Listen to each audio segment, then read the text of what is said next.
Button has been pressed, Stuart. Your orders have been given. We're zipping into the penultimate episode, Stuart. The word had Do you feel penultimate-y? the horror episode. Yes. No. We start out with a great super chat from Ozzy, $20. Superior Commander, do the dishes. Don't make me turn this starship around. I would have, but I'll do this instead. Because we have dinner right before this, so the dishes are currently.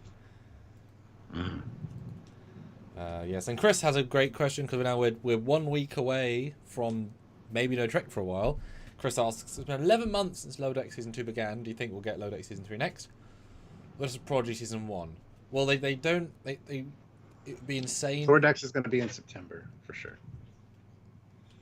Yeah, because it would be insane to have a show come out without any sort of highlighting prep. So I assume they'll announce what the next show is, but give a few weeks.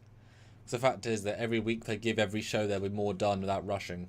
So, like, you don't want Picard Season 2 again, or Picard Season 1, sorry. So, if they say, hey, we'll give... Well, it's funny, because they just launched Paramount Plus in the UK. And so, I guess we're going to, in theory, get the Stranger Worlds for, like, 6 weeks, and then it'll be whatever. But, yeah, I'm hoping they'll say, yes, we have 1 month break, and then another 50 weeks of Trek. We'll be like, oh, God! 2023! Because they might do that. They might suddenly throw out, Prodigy Next and Lower Decks, then... Picard's coming out in February of 2023, so... So Brent said he thought. Wow, I've heard it from more than one person, so... Brent and your person thought. Yes. Dear me, Stuart, but I could do with a month break.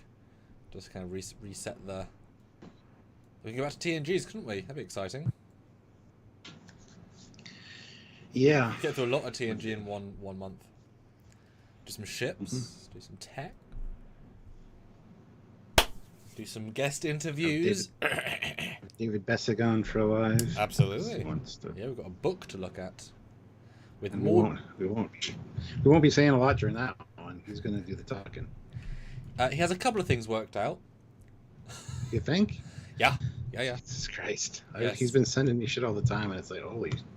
Do we even have to be here? Can we just hit live and just leave? Because seriously, the basic verse is a complicated, elaborate thing. I mean, it makes a lot of the Trek universe look a little bit limp in comparison with how much detail. Limp. I was trying to think of the perfect word there. Flaccid. Yes. Ozzy throws in $2. Have they said when Lower Decks is back yet? September. But nothing's said for anything officially. No, everything. September's the rumor, which makes sense because that's when it's been pretty consistent with that. So yeah, because I can see them announcing when they know they're waiting to know exactly what does what. They'll announce like 4 shows back to back. Because that's basically a year's worth of entertainment, and by that point they can probably have the next one going as well. So, I think we had 4 shows back to back because I think we had Prodigy. Well, we had Prodigy, we had Discovery, we had Prodigy, we had Picard, and we had Stranger Worlds. There's 2 Prodigies. And we'd loaded. Yeah, we had. I think we had all 5 in a row. Yeah, we did. This is the end of the slate.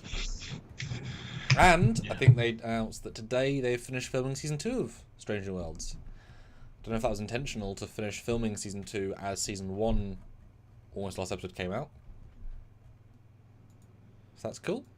Which means, in theory, we should either hear a season 3 confirmation in the next sort of few weeks or not, because you don't want the standing sets to be standing for more than a couple of weeks. Because I mean, to rent the sound stages is hundreds of thousands of dollars just to not be anything, to be anywhere. So, and obviously, once actors get out of contract, what if suddenly Anson gets a film project? Well, maybe he's not available for 8 weeks. Well, either you factor that in or you pause for 8 weeks and they got 8 weeks worth of studio rental costs, etc. So that's why these things are very much, you've got to plan ahead. I mean, really, they know if they're doing season 3, I'm sure, by now. They already know, but they don't want to announce it a ton. And in fact, maybe that will be the end of season 2. Season 1, they'll announce season 3's been commissioned, but I don't know. These things tend to have a scheduling order. Stuart. The Stuart, the Foley. But I feel like I should, if I should do a poll though. Let's see. Do you prefer the Gorn as TOS classic Gorn? And see.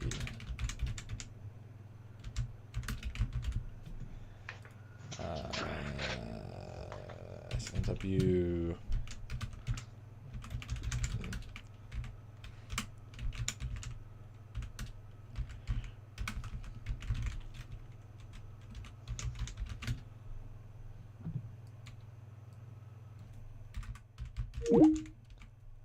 All right. So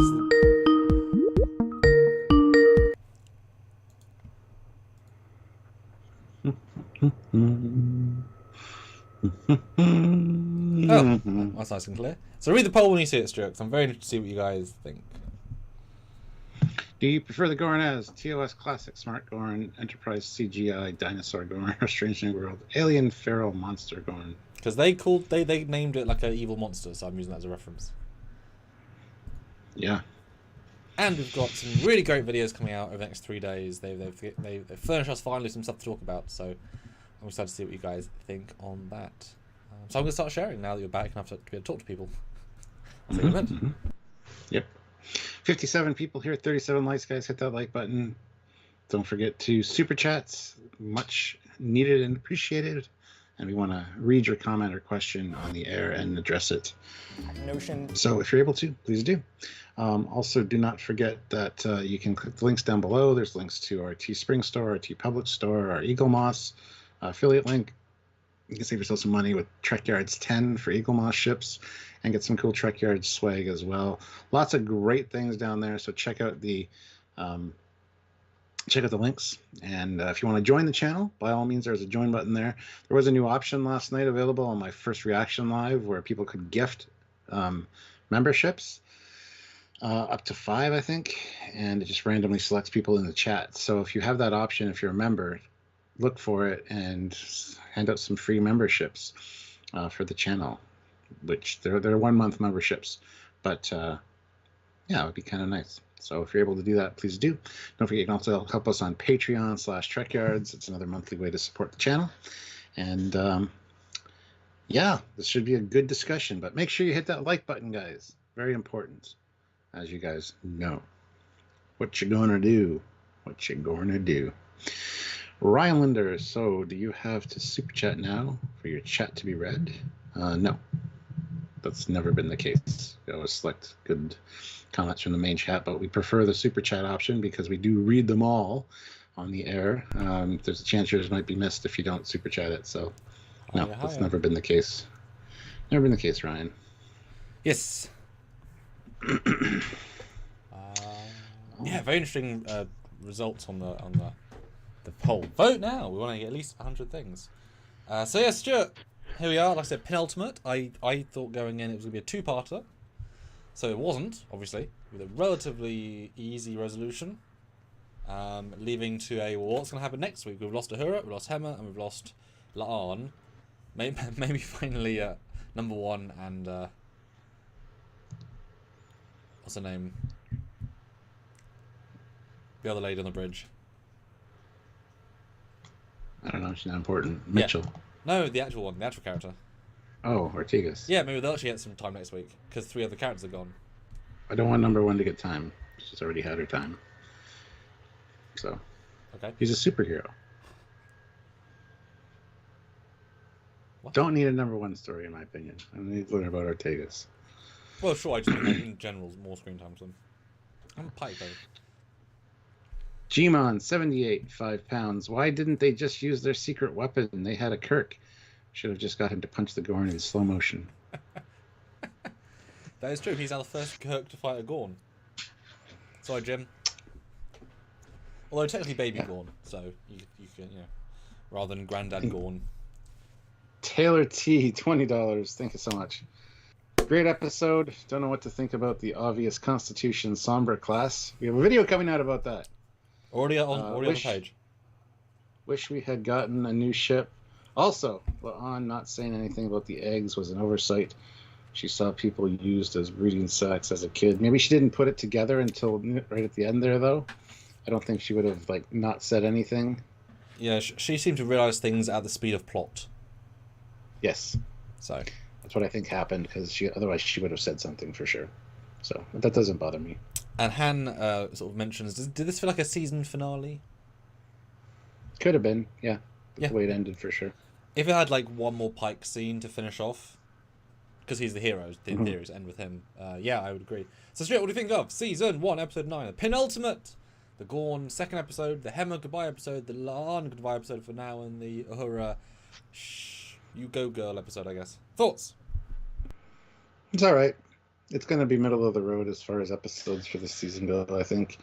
I did enjoy it, but the horror element's not really my thing, honestly. And they borrowed from so many other things that it was just odd. And changing the Gorn again, kind of breaking canon, is concerning. But there's still, as we like to be as optimistic, there's a chance it could be a subspecies of Gorn or a Gorn experiment gone awry, which we need to talk about at some point. Maybe not this live, but another live. Yeah, it was a fun enough episode, and I was super excited to hear a few things right off the hop. Oh, a Sombra class ship. Cool. We're going to see a new ship design. Awesome. Oh, you're going to K7. Friggin' sweet. We're going to see K7. Awesome. And then just, you're not going to, no, okay. Oh, that's what it looks like. You use Constitution parts and design and build teams and dry docks and every fucking thing, because it's a Constitution class. Yeah. So lots of letdowns in this episode. And then the obvious thing with Hemmer, we went 9 episodes now. He wasn't in 5 of them. And then all of a sudden they decide to do him dirty like that. I don't know, man. There's a lot about this episode that kind of bugs me. So it's not going to get a top score, in my opinion, but it's not going to get the lowest score. It's still better than anything Discovery's ever done. So it's still really good Star Trek. It's just not what... There's better episodes of Strange New Worlds. That's kind of my summation. How about you? Yeah, I think this one is definitely an interesting duo watch, because the first time round you are definitely wandering, learning, developing. I think you're very solid with the pace. The second time I found myself less engaged. I think part of any horror film is such that once you know all the jump scares are, they're not jump scares anymore. And once you know the graphicness, it can't shock you anymore. At least not as much. So the second time I found myself a lot less interested, because the repetitive nature of the small corridors, the characters that are too far away from each other should be communicating, the little nature of the little story, it is a little less good on the second watch. That said, the first watch, obviously, that's what matters in this context. I enjoy it. I think it's definitely one of the best of the season, but not by much of a margin, because it's definitely more memorable than some of the other ones. It's very focused. There is really no B-plot, so you get a lot of time for the focus of the main story, to the point where they literally put Ortega's and Number One on a ship away from the story for 92% of the story. That was very intentional to get them out of the screen time, so we don't have to give them anything. But also the amount of setup in the episode is it feels odd. It's half a setup, and then the twist happens, but because they're puppets and CG, there's a slight disconnect of strength to deadly ratio, because they massacre half of the away team instantly, literally, and then they don't do anything for a while, and then they're easily killed with cold air and a plan that works without any hitches. I watched Steve Shire's review because someone said I should, and he points out, yes, it's a sort of thing where it's not an unsatisfying end, but it's so easy and so straightforward. There's no twist. There's no... It just... Oh, okay. And you know, my personal gripe is at the end I was thoroughly expecting, and I was waiting to hear it the second time, because obviously you're trying to really pay attention to the dialogue more, is that La'an says they're very intelligent even at this stage, yet it's acting like a feral beast with zero intelligence. You know, that always that trick of, well, that the beast will just keep chasing me because that's all it does. I really needed that last scene, if this is the best, even after one day, for it to stand up its hind legs, look at the box, say, this is obviously a trap, do something else that's smart, and then they kill it in a different way. Have that twist of, oh, it's now got Gorn intelligence. By keeping it purely animalistic the entire episode, it feels almost exactly like an alien from Aliens, a xenomorph, and easily not a Gorn in the grand scale of Gornness. It was almost no Gorniness, and certainly the way they reproduce is disgusting, and it's a weird one. It's a lot of Gornography in this episode. Yeah, but I commend them for going half puppet, half not puppet, but they really needed to see a on two legs Gorn, and I get that would be very rushed, but they also were rushing it anyway. I mean, the difference between the tiny Gorn and the one that we see in the thumbnail is within, 2 hours? So that's, 10, 15, 30 times his body mass in that much time. At that point, whatever, you're kind of going extreme anyway. Yeah. It's tricky. It's a really tricky one. Yeah, we got some super chats. So SVS Guru 2020 euros. Thank you so much. Amazing. I really dislike they turned the Gorn into generic horror movie monsters. How can they go from this to Kirk not killing the Gorn because they were just defending their territory? Still hoping for a twist, but I am not confident. Yes. Yeah. It definitely makes the Gorn less interesting. Mm-hmm. I mean, just adding more gruesome lore to their background does not make them more interesting. Like, seeing the Gorn wedding in Lower Decks makes them more interesting. Hearing the Admiral say they're monsters you can't reason with and they massacre planets is not interesting. You know? Although the way this show presents them, they're more dangerous than the Klingons. They're more dangerous than Romulans. And given they're in warp distance of K7, they're right, potentially right on the border of Klingon space. I mean, these guys are who are more dangerous. I mean, have you seen the size of their ships? Way bigger than any Klingon ship. And they can infect people instantly, even from babies. These things are far more dangerous than Klingons. Holy shit. Yeah. Matt, we're not saying we didn't enjoy it. It did have good moments for sure. So yeah, I enjoyed it. This episode should be titled Hemmer, Gorn, but not forgotten. Anyway, Lista Jericho, member for 27 months at the rank of commander. Thank you, Lista Jericho. Amazing. Says, I mostly like this episode. Mostly. Oh, yeah. Newt, yeah. Thing is, I liked it a lot, but when you sit back and think, oh wait, I was just watching an Aliens movie, that diminishes the quality a lot, because there's a point of homage and there's derivative. There's a line and they thoroughly crossed it. They have Newt, they have Predator Vision, they have Aliens, they have going in the vents, they have on the walls. It is exceptionally derivative of Aliens. Snoopy McQueen, $5. Hemmer was a waste of a character. Was the Gorn of Strange New Worlds smart enough to establish a society and fly in a spaceship? Yeah, we talked about that in a video coming out, kind of. Yes, they were these were day-old Gorn. We didn't see a fully adult one. Who knows what they're like in 2 years? Maybe that's when they develop sentience. Maybe it's just a part of their life cycle to be feral and just survive, to be the strongest, and then they advance. Or it could be a subspecies, or it could be something else. We have theories on that, which we might do a live on, because there's a lot to discuss, I think. And I'm not going to diminish them for that, because they're so young.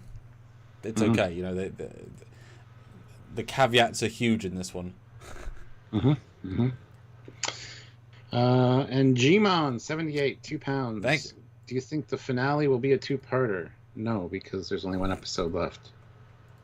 It might be in the sense that it could start out, stardate, 3 months have passed, and we have somebody rejoining us, and you see Lon's shuttle dock, and she's back on board. I think that might be something that might happen for the beginning of the next one, but yeah, I don't think it'll tie in necessarily with this episode. So, yes, I would agree. Cool. Go vote in the poll if you haven't, guys. We've only got 79 votes. We'd like to get 100 or so. And hit that like button if you haven't as well. Keep the super chats coming. You guys are doing a great job. You are. But let's jump into the first scene. We get an Uhura scene. Continuing her arc as a... Oh, wow. Those are cool looking cakes. As they're at the going away party of the cadets on their training run. And this is the whole crew doing their thing. Pike has made, I guess, a big old meal. And I guess only 2 cadets. per whatever. Mm-hmm. Well, It's fine. Just noting. A cadet and 2 ensigns. I think Ensign Chia was an ensign, so she wasn't a cadet like Uhura. And I really liked Ensign Chia. She wouldn't have died. But anyway. Yes, and you have the oddly overweight, whatever his name is. Kind of stood out a bit like a sore thumb, like a fan just sort of walked up on the set. I'm guessing he's somebody's friend or somebody's brother, because he sticks out like a sore thumb for this scene. It'd be hard pressed to get that large in the Star Trek world as an officer. I don't know if that stood out to you very much, but it was like, well, that's weird. Nope, didn't bother me. It's not like he's fat. He's just bulky. If you compare him to Pike in the shot, he is definitely. Yes, he is. But Lieutenant, and we've never seen that level. We've never seen promotion in the TOS era. I do believe, like this, like getting the new rank braids. Although they're not rank braids, that's a collar and a wrist. Mm-hmm. Gmon 78, 2 pounds. I meant a 2-parter between this season and next. Like a cliffhanger. Yes. At the end of that. Yeah, very, very likely. Yes. That's a great shout, actually. Yes. I hadn't even considered that. Yeah. Yeah. What else was I going to say? I was going to say something about that first part, but Premier Miller puts in $10. Thank you so much. Thank you. Tens are amazing, guys. 10s jump our total so much, so thank you for 10s. I love how much they lean into Pike being a dad to his crew, and unintentionally funniest part of the episode, La'an, we wouldn't stand a chance against an adult Gorn. Kirk, hold my bamboo cannon. Oh, that's true. Actually, I hadn't thought of that. Yeah, Kirk beats one pretty easily. He's still out. It's also a slow-moving one, not a super fast one, not a quadruped. So, yeah, I don't know. I mean, it'd be great if La'an thinks I mean, we talked about how if they age, they get less feral. So if she thinks the adult one is like a 10-year-old, but that's all she saw at the breeding planet, whereas actually that Gorn's like 80, and now he's killable. But that'd be a great sort of twist, and that means the NX era guy would be like in his 30s or something. He's getting there, but he's not quite. Could also be why he's so slow, because he's just got a sore back and he's just tired all the time because he's ancient. And he was in his pajamas. That explains the lack of heat. I love that joke earlier. Yeah, that's just because he's beamed off his ship. Yeah, it's fine. he was in the sauna, space sauna. Yeah. Snoopy McQueen, $2. The Gorn are lizards. Do they hatch that way? Now they do. Yeah. Well, they did say there are Gorn eggs inside them that have a chameleon-like effect, so you can't scan them. Yep. So, yeah. Yes, when a mummy Gorn and a daddy Gorn love each other, get married, and then they throw some venom at an unwilling target, who then has 4 eggs, who then kill each other to make the strongest one survive. And there's the Gorn baby for his proud parents. Ah, the circle of life. Ah, the circle of life. So, this opening scene kind of shows that Uhura doesn't know if she wants to be in Starfleet.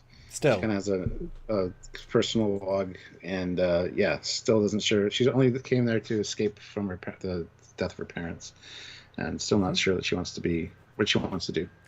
It's very much a retread. There's nothing sort of new said, but given that she's basically leaving the ship now, it's kind of at the end. And I really like Ortega's here. Every time she's in it, she stands out for as little as she has, compared to Bryce and Reese. I mean, no offense to those guys, but she stands out every single time with her 1 minute of screen time. She's great in this little scene. Very relatable. Mm-hmm. But they get an incoming priority 1 mission. They have to go, find the USS Peregrine that has crashed. And then, La'an is having personal time with her counselor at the time. So it's very subtle how they say that. You can easily miss that. Which I like. I absolutely love this moment in particular because, as we learn in a minute, they're on an extremely important mission. Like, really, really, really important. This is the Klingon border station K7. That is top priority. And so when they walk in, Pike's like, we've got a class 1 priority mission. And she's like, we're already on one of those. Like, they're already on the best, highest tier of importance. So I love there's like when you have two important things, you kind of like it screws up people's days. I just like the vibe of that. It's like, well, this must be bad if we're already on one and they're moving us away. Oh, I like that. Small moment, but I thought was really, really classy. Yeah, but then we get the whole Sombra class. Oh, I served on one of those. They're fast ships built with Constitution class parts. All right, cool. Which was exciting for a second, and then we see the pad, which is the same ship. It was. And then the whole food thing, you got to try the omelets, and the whatever, and the bacon, pancakes and the bacon, and then the waffles. Every single thing in the menu.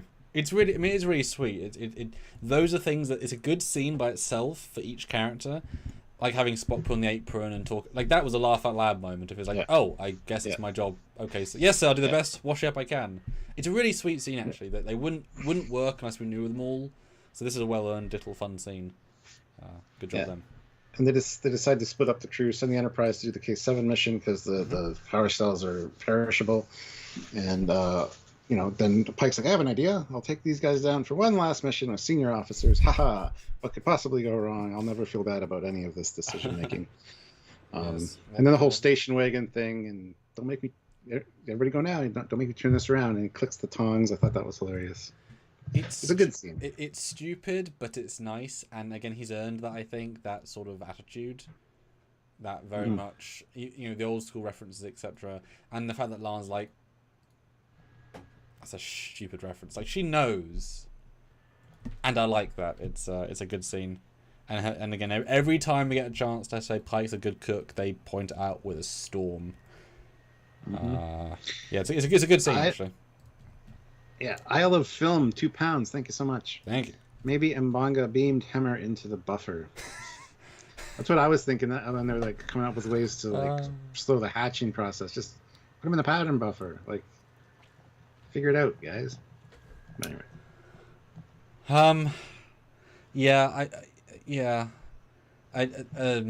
So I showed this to my dad as well. I got him to sit down and watch it as well, and he did point out. We asked, well, why don't they just put him through the transporter buffer to take out the eggs and pointed out, well, that's the whole point. The other two people, the Orion and the humanoid, they did go through and didn't do anything. So these things, unless you know they're there, and even if you do, won't necessarily work. These things are dangerous. Well, they got some kind of chameleon-like DNA that just makes it look integrated. So yeah. And the fact is, Hemmer was clearly dying there and then. He had minutes, so there is nothing. Like it's actually well played. I mean, we can't skip it to the end there, but it's very much a well played. There is nothing we can do. We kind of have to just take it and be poignant sort of scene. So I give him credit for that. Isle of Film puts in another €2. Thank you. He definitely fell out of frame. No impact. Just saying. It's true. He could have landed in a big fluffy blanket of snow. Or maybe that's where the other Gorna outside piled the corpses of the crew, the 70 people. So he just fell on a. I did like the Gorn snowman though. It was made of yellow snow. Good call on that one. I have to point that out later. But we get a very, very nice CG shot of just a whole sequence of the shuttles going in. Really, really nice. Oh, excellent. Beautiful shot. I wish we had a few more of these because there's not enough of these. Seeing this because this is we get so much of the LED wall stuff. This sort of CG scale they kind of been cutting back on. So it's really nice to see this level. There's a few of it obviously, but this is a really, really nice shot. At this point, I was thinking, oh, is that nacelle crooked? Is there a new nacelle variant? Are we gonna get in and see? Stuart, how close is this ship to a Constitution class? 99%. And 1% is because it's damaged. And maybe they changed the registry. Yes, which we didn't even see. Or we might see it, but yes. No, we don't see it. But it's a cool sequence, them being on the planet. It's very short, but it's a cool sequence. Oh, the drinking game thing was funny. Yes. Called him Ensign Duke, and it's like, you owe him a beer, or my drink. Because he just got promoted to lieutenant, so. And Spock's like, human drinking games, do they never end? No. Yes. There's a drinking game for everything. It is very understandably, we want to make... You tend to focus on the characters' interactions before you're going to kill them. Otherwise, you don't care who they are. So it's effective in that the build is sort of very horror appropriate. And visually it looks great. And obviously goggles, back to the cage goggles.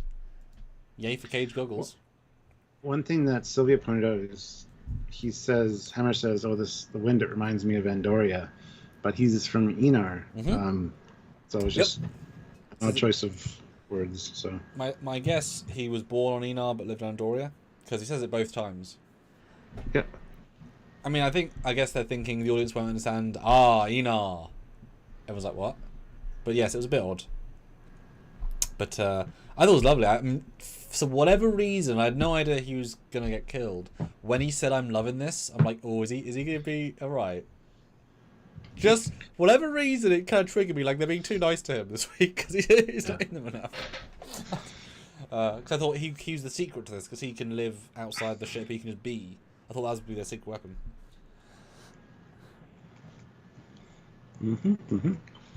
Then they think that the disruption with sensors and stuff might not be because of the atmosphere. It might be something else because one finds the blood. So she says it might not be a scanning problem. They're just all dead. Yeah. But they do also say the ion interference is stopping communications. However, it does not stop communications inside the ship. So we'll get with to communicators, which they all have. Yeah. Yes, which is the biggest plot of this entire episode. Is they never explain why they can't use hand communicators, which are, because they say long-range communications are stopped. Long and short range are radically different what they can do. There's zero reason they can't use communicators, which would entirely take the... You know, can you imagine as soon as Chapel is in the force field, Chapel to Pike, there are 4 Gorn. Like, it'd be the episode much quicker. So that's a huge plot hole by itself, which I'm a bit annoyed about, but they've done relatively good plot holes, so I'll, you can have plot holes if you want. So the power is down, and there's actually plasma in the main circuits, which is not typical. They're likely using energy from the warp core injectors as emergency power. So that would imply no backup batteries, and then we also find out later that, or just right then, I think, the matter-antimatter reactors busted. So, and Alan says the Enar lived underground on Andoria. No, they lived on the moon. Yeah, they lived on the moon. Yeah, they're a subspecies. Which is weird. I guess they probably went there hundreds of years ago and then, or thousands of years ago, and then decided to stay. Yeah, because they lost their eyes because it's dark underneath. Or it's like Australia. They were all criminals and got shipped there, and then yeah, and they lost all the melanin in their skin and became very white. Yeah. Or the bluenin, sorry, the bluenin from the skin. Furious Fawns, member for 27 months at the rank of captain. Thank you so much, Furious Fawns, for your service as captain. The Enar are from Andoria. No idea why there is an issue there. Well, northern west, just saying. northern wastes of Andoria, northern wastes. Because one is from moon. I always thought it was from a moon too. Huh. Don't know where I got that from. Huh. I'm pretty sure it's from. Because we both thought that independently.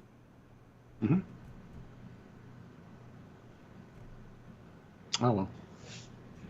Okay. Cool. But yeah, and there's a top view of the Sombra class, whatever it's called. Yeah, the Sombra class. Which, to note, all the other cars are back to blue. So that is a genuine difference they did to make the ship feel different. And I'm surprised that Pike asked why have they rerouted everything to engineering, as if that's not the first thing you do if you're trying to take someone from taking over the bridge. I found that an odd statement. I mean, in general, Pike is behind the story this episode. He has very little forward momentum in this story. But I'm surprised how, he should be saying, well, why have they changed all the command codes into the engineering, etc. But they're very confident they can fix it. And given they've no idea what happened to the ship, the crew, or the blood, I was surprised by how, matter-of-fact they all were. I don't know if that came across to you, but they all say, oh, it's all fixable. And it's not as if they brought any extra kit, even. Normally, you'd assume the crew could fix the problems, so therefore you have to bring in separate power converters or replacement parts, but it's 100% assumed they can fix everything just with the stuff already on board. Slight weird context for me, but... Mark Lawrence, $5. The instant I saw the new lieutenant was a white guy, I said out loud, well, he's going to die. These producers are easy to predict. He wasn't even wearing a red shirt. Yes. Well, no, yeah. They made a orange and a yellow and a blue shirt die, so... Yeah. And then we find out Lon finds 20 casualties outside, including the captain. And then we find out that the Peregrine, the Sombra class, has a crew of 99. So it's not a large crew. It's like half the size of Pike's. Pike's only like 230. The ship is the same size, though. So... Pretty sure, yeah. Because, I mean, the shuttle bay is the same set in the same amount of space, or the Oh, cargo the bay. cargo bay. The bridge yeah. is the same size, the corridor's the same size. I mean, it's the same size ship, so I wonder what the extra space is needed for. Because that's radically more space than... But boy, this captain's log was so informative, my god. Thank god you let out the whole plot. Because I was kind of waiting for the Gorn thing to be a bit more reveal, but she's like, oh yeah, Gorn. It's like, cool. Mm-hmm. Okay. Before the captain's log, though, there's a scene outside where they see all the blood. And then you see like a faraway shot of them with the nacelle in the foreground, and you can see the slowly spinning nacelle, the Blizzard collector. Nice little touch. But yes, and then the captain's like, if by the time anybody finds us, don't even bother coming. It's kind of late for that now. So, but they make a point of saying that they picked up the humanoid girl, a humanoid of unknown origin, and an Orion named Pasco. Yes. So, and they were defected with Gorn eggs, which I didn't know, and then somebody used a plasma grenade or a grenade in engineering, and that's probably what downed the ship. So, which is pretty substantial. Although, are there not easier ways of killing your man infected by Gorn eggs than destroying the entire ship? Like, I don't think he meant to destroy the entire ship. That's the thing. Well, he did say the plasma thing to take out the engineering room. I mean, that's what caused him to crash. That's what made the stress call happen automatically. He said he tried to kill him in the engineering room. Yeah. That's the exact quote here. I mean, a phase is a bit easier. Trying to destroy the ship. Well, yeah, but why in the engine room? I mean, why would they be in the engine room anyway? I assume they kind of like got loose, and I assume they already indicated. Well, I don't know. It was a confusing. He set off a plasma grenade in engineering and tried to end him. The system sent an automatic distress call. How the hell do you get a grenade, and why the hell's the engineering? Moving on.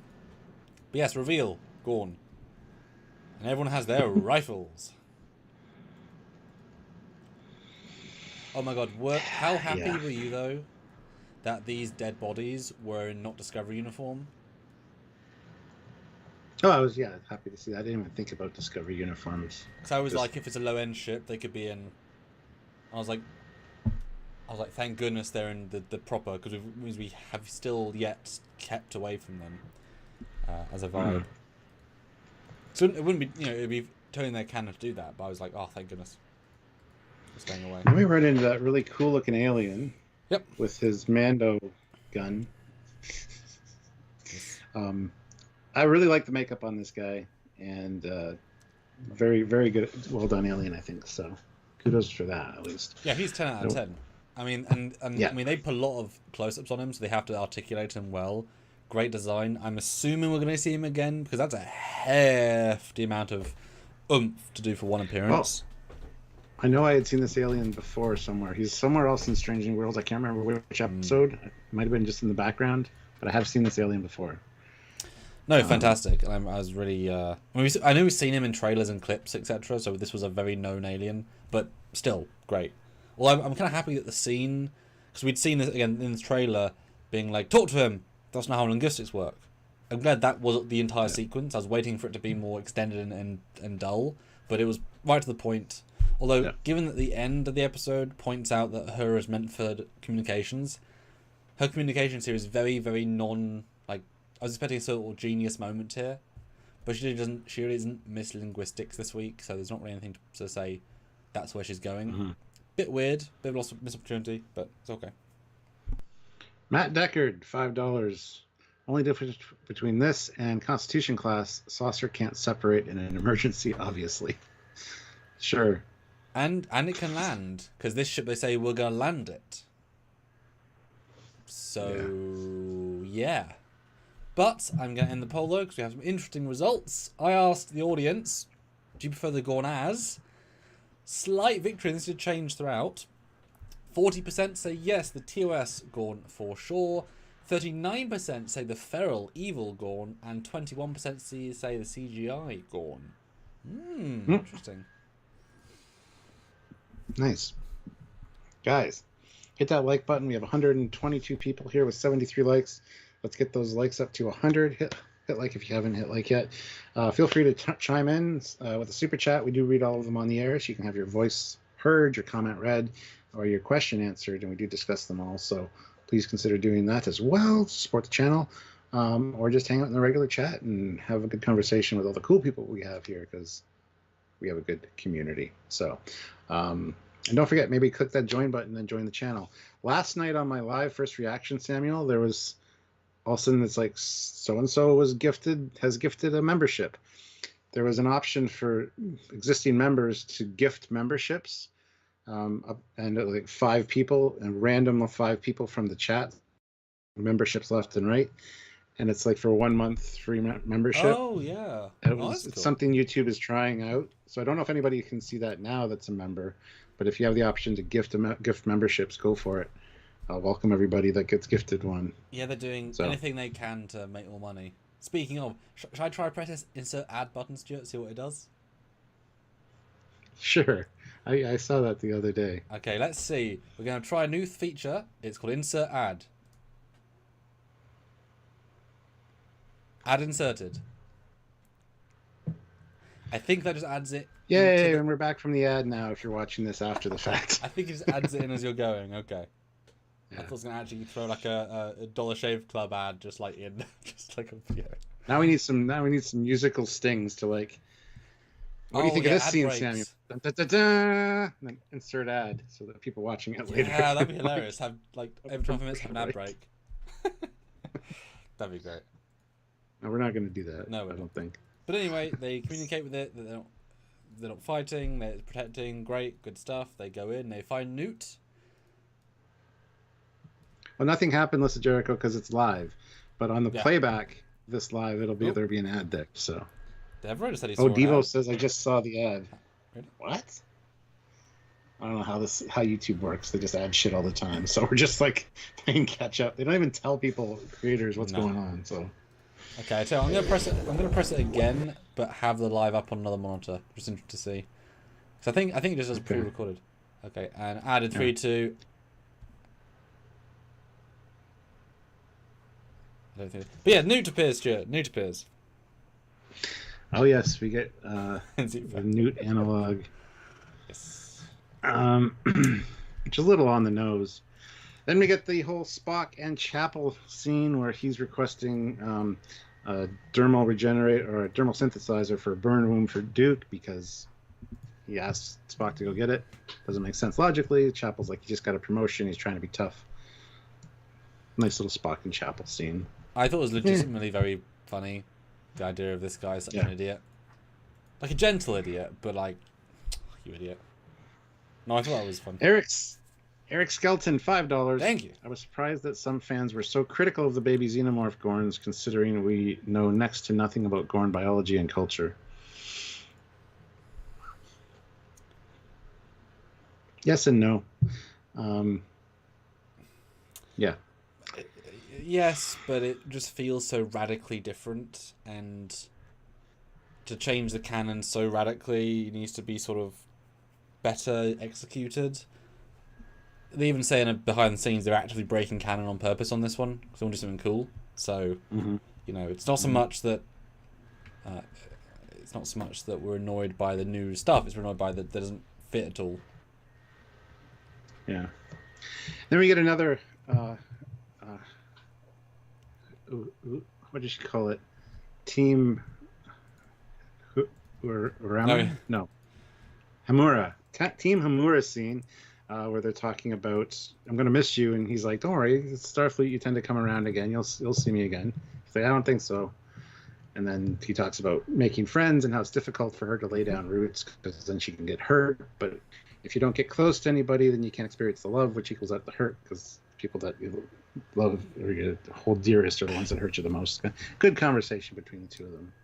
Really like their dynamic. And Matt says, have we changed canon radically? We only see them twice. But it's thematically changed canon. Well, I can go grab the Starfleet medical textbook and read all about the Gorn, and nothing about this is ever mentioned. Just saying. Oh, wait a minute, that's beta canon, but it's still something we grew up with. It's kind of like saying, because we've only seen Tholians 3 times, we can have gooey Tholians that also exist on a Tholian moon, and they're carnivores, and they're purple, and they're 48 feet tall. Well, it's not against canon, and also they're made of plaster. It's like, yeah, but it doesn't fit with what we've seen before at all. So there's a difference between thematic canon, real canon. Yes, obviously it doesn't break canon. I'm not complaining that much, but it clearly isn't an organic fit for the species without heavy explanation. Otherwise, anything happening is canon because it hasn't happened before, which is true, but also lazy because they can just reinvent the wheel with every little loose, you know. It's like giving Michael Burnham a Spock another sister. Or, you know, Michael Burnham, like that feels like canon breaking thing because it's so inelegantly done, and most people didn't like it. We never knew anything about her really because it's it could be a thing. So poorly done, but it doesn't break canon. But it's so poorly done, so that's the difference. We never found out that the Enterprise doesn't have a zip line from the saucer to the secondary hull as a recreational area, but hey, we're gonna add that too. Oh well, we never knew. There's blueprints. When Pike talks about that mini bus at the beginning. Oh, he meant a real bus. There's a whole shuttle. It's just a bus. But we haven't not seen canon, and it's got wheels and everything. They turn like the DeLorean. But it's not even not being canon. They have got a bus that flies. So you know what I mean. It's kind of a silly argument, I think. And I'm not directing at you, Matt. We're just kind of answering your critique there. So there are levels. There's different ways to think about things. But this scene is great with Hemmer and Uhura, and they have genuine chemistry here, which obviously built up from one oomph together. But this felt very, very genuine, and I'm glad we saw it. And Aeon here says maybe a different Gorn subspecies. Yes, we talked about that quite a bit in our video coming out. Also, we had a theory, and we want to do a live on this talking specifically about the Gorn, because we have a theory that it could be some kind of genetic experiment that Gorn actually did that has gone wrong, and they're trying to get it under wraps too. Yes. These things are dangerous. Oh, yeah. You put some of these on a planet, you can decimate the entire planet very quickly. The problem is we also argued with, with faith that Discovery was going to say those Klingon are a subspecies and they'll explain it. So they lost benefit of the doubt. Try to make it make sense. For several years. That's what we do here. So they've lost all that benefit of the doubt from several years of they're just butchering the idea of it. So we're not going to give that to these Gorn until they show it. They lost that right from the other thing. Yeah. Sorry. Yeah. Then we get the whole, have you checked them? Yeah, everything's coming out fine. And then Lon doesn't quite believe him, Mbanga. So she starts pushing the kid, and he's like, "Stop! Leave my daughter alone." It's like, whoa, what the hell? Go find somewhere else to be useful. So, yeah. Sorry, had to kill a fly. Oh, well, hi, War God 6. Go watch it! But this is a good little scene. Kind of the last appearance, really, of the girl of any sort of meaning. She kind of like goes to the wayside at a certain point. And Benga as well, he's barely in it from now on. I don't think the daughter thing was needed necessarily, but it kind of adds to the texture of the episode. Because they're kind of still doing setup. It's so much like interconnected, because obviously they can't show the Gorn too much because they're puppets and CG. So there's a lot of the inter stuff, which is good. But if the Gorn meant to be the big thing, there's a slight overweight on one value. Yeah. And then we get the whole explanation that she finds out the kid has been missing for 2 years and probably on a Gorn breeding planet. They're refugees from that and whatever. Just a small little explanation. Well, it hasn't aged much in 2 years because the picture's the girl she is now. Yep, exactly. Eric Skelton, $10. Oh, thank you so much. Thank you. That being said, I would prefer the show writers to be more careful about borrowing so freely from other films. It would be like Section 31 appearing in a time-traveling phone booth. Just be careful. Yeah. But I mean, they've done so well previously, so they're allowed one where they just kind of go a few steps too far. Yeah, I think they said it went two things past the line.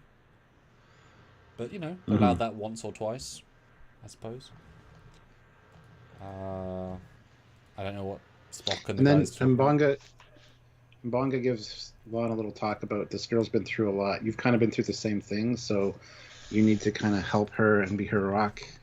And Lon's like, there's no magic button to press, you just survive. So there was a little bit with, he talks about his daughter there as well. Like, the emotional beats just made him say that, so. Yeah. But it continued the vibe. And it makes sense. Yeah. She should obviously be more, needs to be more. I mean, Lana's obviously so focused, so it's nice that it points out, well, come on, this is you. This is clearly a you allegory. Although, do they basically say that, yes, she was allowed to live from a colony? Because if they're allowed to live to show other races, wow, we left someone alive, but the two people with her were both infected by Gorn eggs, then clearly she's a Trojan horse, which is different. It feels like it, yeah. Yeah. That's why I was so waiting for the twist where she was actually working for the Gorn. I thought that'd be an amazing twist. Like, she opens a door in the last bit and lets the Gorn out. Like, that I thought would just be so clever. Like, she got converted. She's got a Gorn in her brain controlling her. Controlling her. No, you pull her hair aside. It's a Ratatouille situation. You just take her face off, Men in Black style. Little Gorn in there with a little... Your answers are on the necklace of Gazul. Yes, it's like, sure. Mark Lawrence, $5. I was half expecting one of the Gorn to emerge singing, "Hello, my baby. Hello, my darling." Very close to that, yeah. Juan responds, "Oh no, not again." Then we get Spock, who's getting kind of freaked out because he hears some rattling. It turns out it's just a vent that a body was dragged down, which is quite a brutal scene with the blood on the floor. Then he gets scared by Pike, and Ambanga kind of makes fun of him, like, "I didn't know you were so jumpy." Yeah, quick little scene. And there's a lot of sub-stories in this one, so to have another one of Spock being all, they do cram a lot in, which is why I say there's so much setup, because it's all sort of for other episodes as well, you know? And did you read the poll, Stuart, by the way? Oh, I have not read the new poll yet, no. Hit that like button, guys. We're still not at 100. Do you think this episode was too derivative of the Alien franchise? Yes. Too much direct alienness? Or nope? Perfect. Go vote on the poll. We have 80 votes. We want to get to at least 100. We have 130 people here, so please hit that like button if you haven't. Yeah. Episodes sponsored by Geico. Great. Okay, then we get the scene in sickbay with the guy's breathing heavy. He's got an elevated heartbeat. She notices the stuff on his skin, his arm, and his neck. It's really gross. It's, it's subtle, but it's gross. Yeah. I'm going to go do a skin thing on you and then ask poor Ensign Olia to, like, take care of him. And that doesn't go well. I really like Ensign Olia, I got to say. But the kid notices what's going on and gets kind of freaked out. Understandably so. I don't know. Just trying to get ahead of the scene here. And I gotta say, from his profile when he's breathing, he looks very much like a fish with his mouth the way it is. Yeah, it looks really great. Yeah, I don't even mind that there's almost no communication. It obviously adds to the alieniness of it, and this is pretty rare to see someone this alien in Trek. He almost has a Star Wars vibe, almost. For me, he just gets away with it slightly, but like you could definitely tell very early on he's in danger. Like, they play the scene for a while, but it does build the tension. It's kind of upsetting to me that the kid didn't say anything, because she's responsible for the lady dying 100%. If she had just said they're a Gorn, we know there's a rifle in the room on that chair. Or she should have just screamed when he started, like, breathing like that to get somebody's attention. Because Oli's on the floor looking for something. Yeah, I know she's... Chapel's in the other room, so... I know she's traumatized, but, like, you're the... Come on. That's why I thought she was a plant, because she plays it as if this is going to suck for you guys, haha, you know. But yeah, the guy gets backbursted, as in Alien Covenant. It's extremely similar. Video coming out very, very soon. I mean, it is straight out of Aliens. At this point, we are watching Aliens fan film. Yeah, for this bit, anyway. And not just that, but the Gorn kill each other. They, of the two that birth in this one, they, you know, the strongest one survives. It's pretty gruesome. And then we get the scurrying around, knocking things over. Then they chase Chapel with their predator vision. Yep. And apparently there's enough power in sickbay to put up a force field, considering the rest of the ship isn't powered at this point yet. Oh, well, I mean, there is enough power in every situation. It's just there's enough power for the overall ship. I mean, even to the point of she's saying, like, find the supplies and find the med scan. Like, everything's working, really. I thought that was odd as well. Because especially if... Wouldn't this be a solution for a later scene? The force fields? Because I don't think the Gorn can get through a force field. Why don't they just... Yeah, actually, why don't they just force it into a place with a force field? Because this force field's on already, and the force field around the cargo bay doors open. So they have full force field control. I mean, I'm sure the transport room has force field. Why don't they just get them into the transporter pad and a force field? Wide dispersal outside, and then rains blood. Yeah. Then we get Duke being treated, and he's kind of getting razzed a bit by Kirk, saying there's a full charge in that conduit. Lucky you're alive. And, you know, I could be amputating this arm. Oh, my first away mission, and I almost had my arm cut off. And then he gets attacked by a wee beastie, which is strong enough to drag him down a corridor. That kind of made no sense to me either. No, But- it's. I mean, did you sense he was going to get? Oh, yeah. Yeah. Pretty much from the get-go, I'm like, this guy, if he goes down, oh, he's dead. Yes. I liked him for his 35 seconds of screen time. I like the scene in general. Again, Pike is very fourth tier character this episode. He feels like he should be like he's no Kirk. Like he might be better with the crew socially than Kirk is, but in terms of command, Kirk is far better. I mean, Kirk would be right on this. He'd be passionate. He'd be going forward. No offense to Pike, but you see the difference in command structure. Kirk is meant to be there on the front lines. Pike is not. Pike is good for peace. Kirk is good for drama. Would you agree with that, Stuart?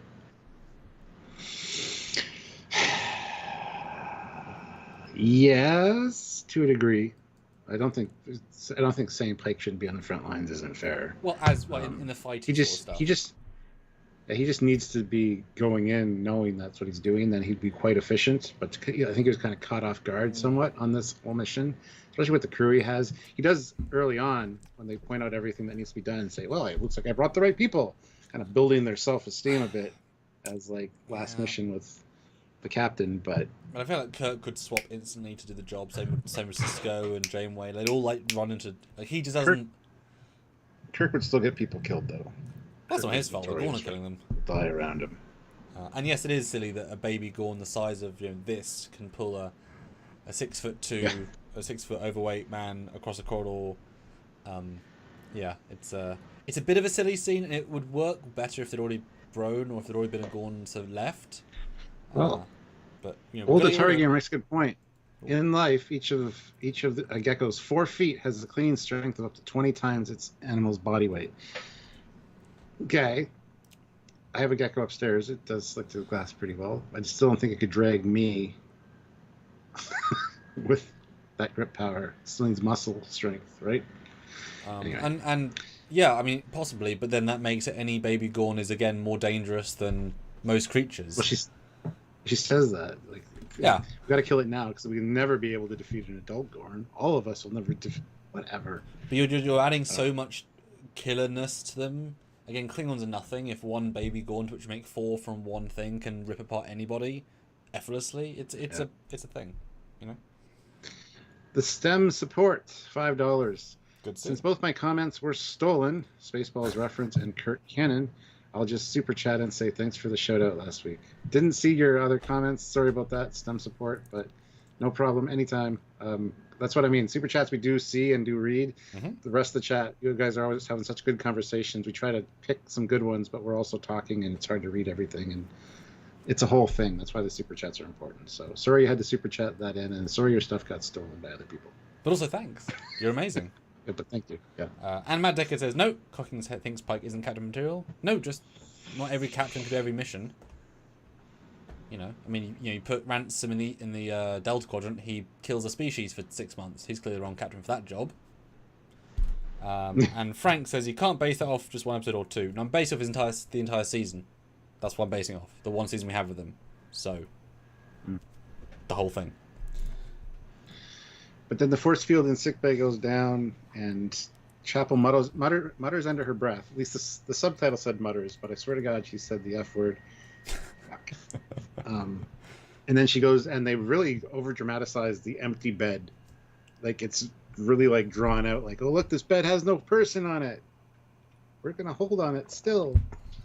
It was a little bit silly, but I was more focused on how cool Lan looked when she walked in with rifle and phaser, just like instantly, like, because you can tell she's in a whole different zone space.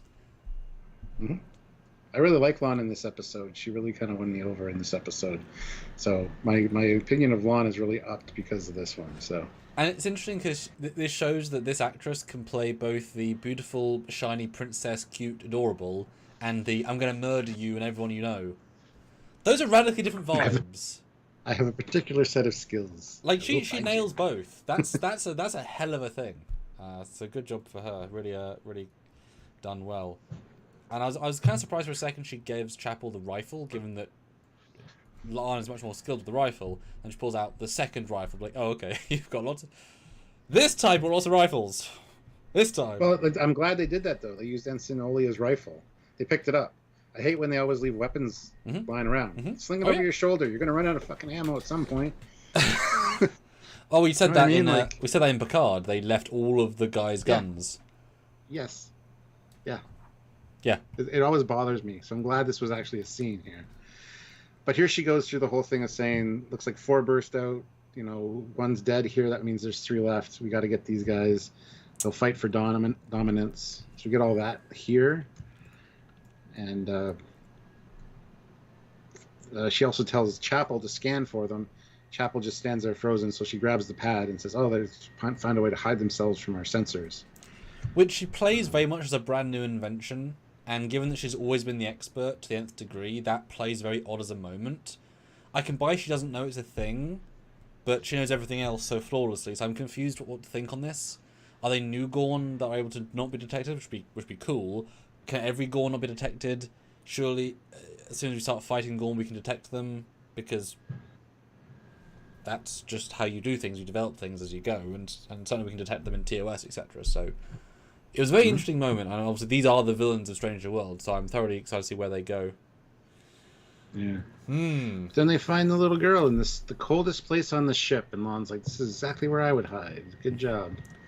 Yep. And she says, "You know, they killed my brother too when I was, you know, a little girl, and look where I am now." Kind of like taking Dr. Ambanga's advice here and kind of helping the girl out. Yes. I was like you once, and look at me now, about to get killed by Gorn again.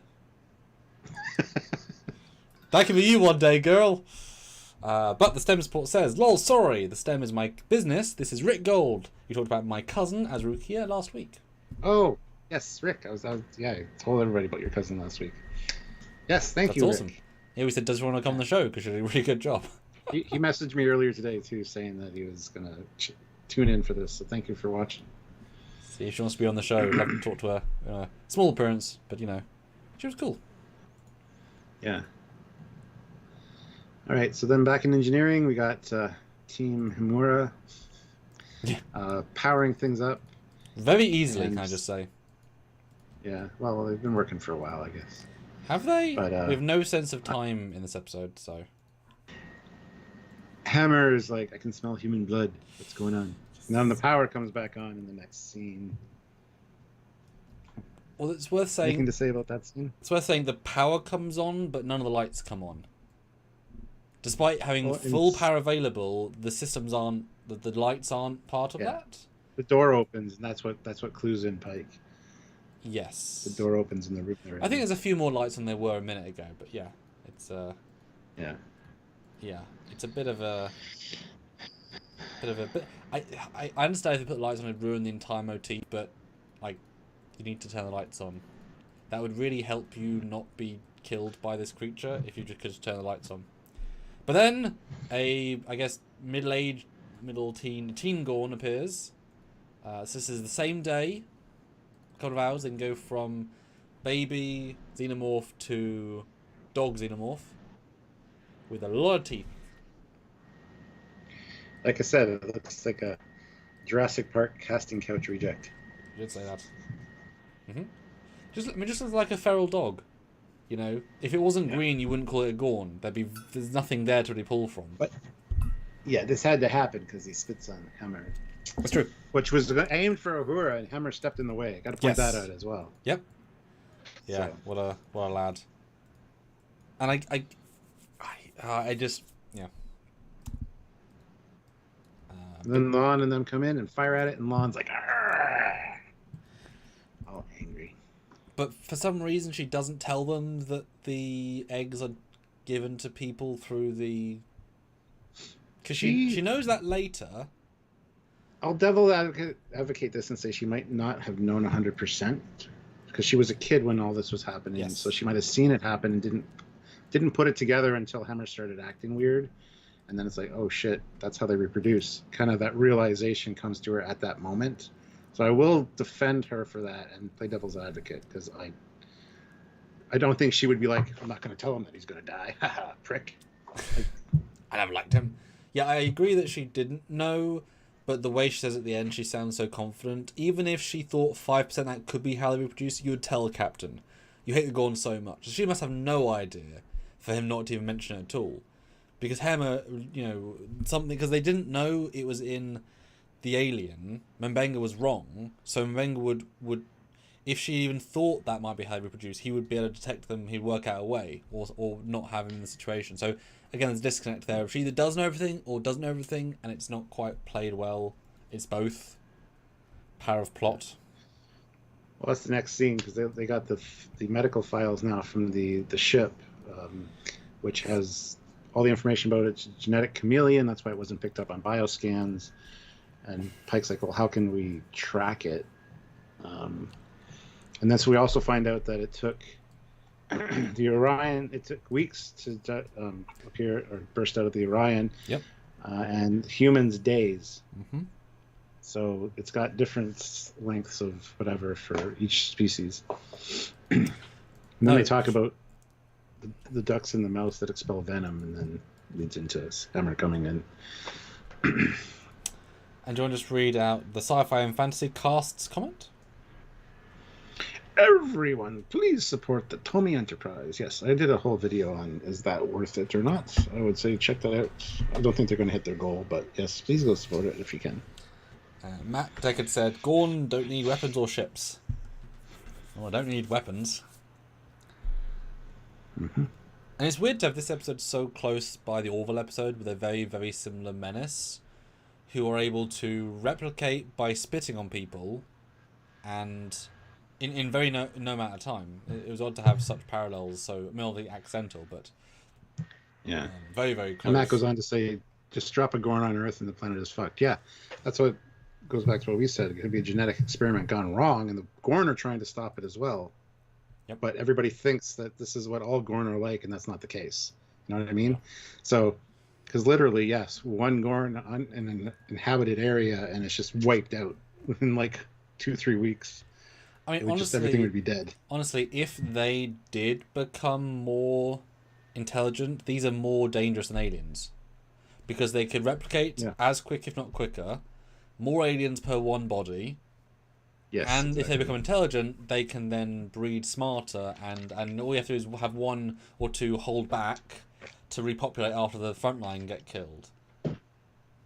I mean, they're actually more dangerous in a way, and I mean, I don't think a xenomorph, the squid version, that can't grab people 5 times the weight. A baby is Gorn after 10 minutes can grab a human and kill a human. The chestbursters can't. So they're actually more. Yeah, these are actually legitimately more dangerous than aliens from Alien, which is a bit of a bold thing to do. Ooh. Look, old Atari Gamer made the same mistake I always did, Samuel, in season 1 of Trekyards.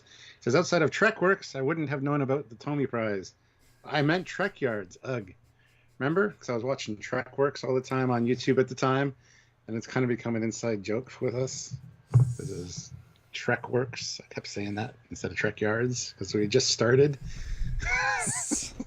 Yes, with our Oh, the old us. Oh, the old us. But guys, we want at least another $100 if we can. That's a few 5s, less 10s, and even fewer 20s. And let's go for another 50 likes. But I'm going to vote. I'm going to check the poll out. We have 115 votes, which is great. Did you think this episode was too derivative of the Alien franchise? 66% yes, too much direct alienness, and 34% nope, perfect. Interesting. I will do another poll. Yeah, and Z-Fade, that's another theory as well. Maybe they're more dangerous when they're young. And once, we only said one. So the one eyes are a day old, for Christ's sakes. The one that Kirk fights could be 150 years. Yeah, the one Kirk fights could be 150 years old, and like I said, have a bad back and was in his pajamas when he got We'll swiped do it off the live. ship We by have the ideas. Metrons. We have some good ideas. Yeah. So, yeah. So, anywho, yes, and they just talked about the venom glands, and Hemmer's like, yeah, and it burns quite tremendously. But it's not acid like the aliens. Just be clear. Yeah, and it is said. I think Spock says it. No doubt, a toxin meant to blind its victims. So, and this is where Lon should have said, no, it's how they reproduce. Again, I don't think she knew necessarily. She probably saw it happening to other people. I don't think she and saw. That's a summation. I can't imagine they showed it. I think they just did it to people. I mean, if you're doing this much, you're just going to kill people so quickly. Right, another poll coming. Very interested to know what you guys think. Read out when you see it, Stuart. Where does this episode place in your rankings of the season? Top 3 of the season, top 5, or the top half, bottom 5 or bottom half, or worst of the of 3? One of the worst 3. There you go. Yes. Go vote. And this actually, anyway, they ask. Sorry. Go ahead. Well, I actually quite like this scene because it's all hands on deck sort of vibe. Visually, it's the exact same as every other scene, but I like the interactiveness of the whole crew. Personally. Yep, everybody putting in ideas and stuff. Pike's like, I know you're kind of against the whole, psychic thing there, Hemmer, but is there anything you can do to help? He's like, nope, can't sense them. That's true. And then it says, no doubt, another evolution in order to hunt undetected. Impressive. Again, makes it sound like the Gorn were trying to genetically make something perfect for hunting. It does, which I hope we'll get into because it's there's some interesting stuff you can take from this. And then Sam Kirk freaks out. Impressive. They killed Duke right in front of you, Spock. Yes. Doesn't that hit you somewhere deep inside? No? Nothing? Can you feel anything? Or you're just some heartless, pointy-eared computer? I think he grabbed the wrong script. He grabbed a TOS script, and that was McCoy's line. But, yeah, it's... then Pike's like, hey, now that we got that settled, let's move on. Yeah, it is very Bones, which I liked it. I actually thought it vibed quite well, but it was a bit... Hi, Bones. How's it going? And then this is the stupidest thing, too. What we've got to start listening to Hemmer. What were you saying about telling us about the Navcom? It's the only system left to reboot. Everything else is online. And Pike's like, well, that means our mission's complete. Cool, let's go home. It's like, what the hell kind of... Your mission right now is to survive. Can we get the lights back on? No? Okay. Yeah, I guess he's trying to tell them, guys, we did such a good job. All we have to do is kill the deadly alien creatures and then get out alive. And survive. And the first bit, it'll do itself. The second, it was I think someone else wrote that part of the script and they didn't know where they were in the story or something. It was weird. Then we get the whole intense drive. They're molting now, so they have this drive for alpha dominance conversation. So Only they're going to be one. hostile against each other. There can be only one, Stuart. There can be only one. Yes. They're Highlander. And Pike's like, well, that's a weakness. We can use that to our advantage. We can work together. But they won't fall for a simple trap. They've all got phasers. Oh, yeah, we forgot about that. Like, just go into an open space. Like, it's unlikely that if you're in, like, a little circle, that they could run at you and you couldn't shoot them because there's enough of you, or you work out a place where you're in different places and shoot it. I also wonder how the original crew of 99 didn't kill 4 Gorn. Because they all got killed. Now, yes, they say we went outside and then didn't get back in because of the blizzard, but... We also didn't know that 4 hatched out of him. Maybe he had 6 hatched out of him. Could be like cats. They have different litter sizes. Who knows? Well, I'd assume less, though, if it's a smaller creature, because this guy was exceptionally big. I assume that's part of it. That is true. Maybe he literally was USS Nostromo, and then they took him outside rather than blow him out of an airlock. Or they blew him out of an airlock into the ice. But 99 people with fully armed phaser rifles seems like... Really? You couldn't take one out? You have force fields even without repairing the ship, and you couldn't do anything? Anyway. Yeah. So they decided since they can't track them, they'll Thanks, just Thomas. use the environmental controls to freeze them out or freeze them into the areas they want. And we get a nice schematic of the Sombra class ship, which in no way resembles a Constitution class vessel. That said, we do get to finally go to the bridge, and they did repaint everything blue. Yes. And it's really, really barely seen to the point that you can easily not notice. You do sort of register the doors aren't red. I missed it the first time. I noticed the doors in Yeah. the hallways and stuff, but yeah. And a fun little note here: Pike's command code 246810, and Mbanga's like, "You still haven't changed that?" It seems like the factory default code, just twos, count by twos, 246810. If that's the case, like Pike gives him a little bit of a smile. But if that's the case, dude, you're a bad captain if you have such an easy command code or haven't changed the default one. I'm sure the default ones are 000. But anyway, The Stanleys. My impression is hand phasers aren't that powerful. A Type 1 or Type 2 can destroy a building. Mm-hmm. And they can stun an entire crowd. They're massively powerful. Just because they choose to only have them on pew pew setting, in their phaser setting, they're obscenely powerful. A Type 1 can disintegrate somebody as well. Like the tiny this size phaser can disintegrate. We see it in this side of Armageddon. the City on the Edge of Forever. The guy Yes. the guy in the past finds the Type 1 and looks at it and disintegrates himself. Yeah, phasers are overpowered by definition because they're tools, not weapons. I mean, if they've got like 28 settings, you can't kill people in 28 different ways. So a lot of them are, heating different things, burning through metals. Like it's function over other things. But yeah, so this is the same code as his luggage. Yes. But we get this little shot of the whole ship getting cool. I was definitely again waiting for because now the episode become entirely one thing focused. We got to do this. I was waiting for the twist. There is zero twist. It goes exactly according to plan until Hemmer, which isn't a twist. It's a reveal. Just to be something going else happening. But yeah. I guess the plan is to lure them into the transporter room, to force them to go a different route because they'll think the transporter room is the plan.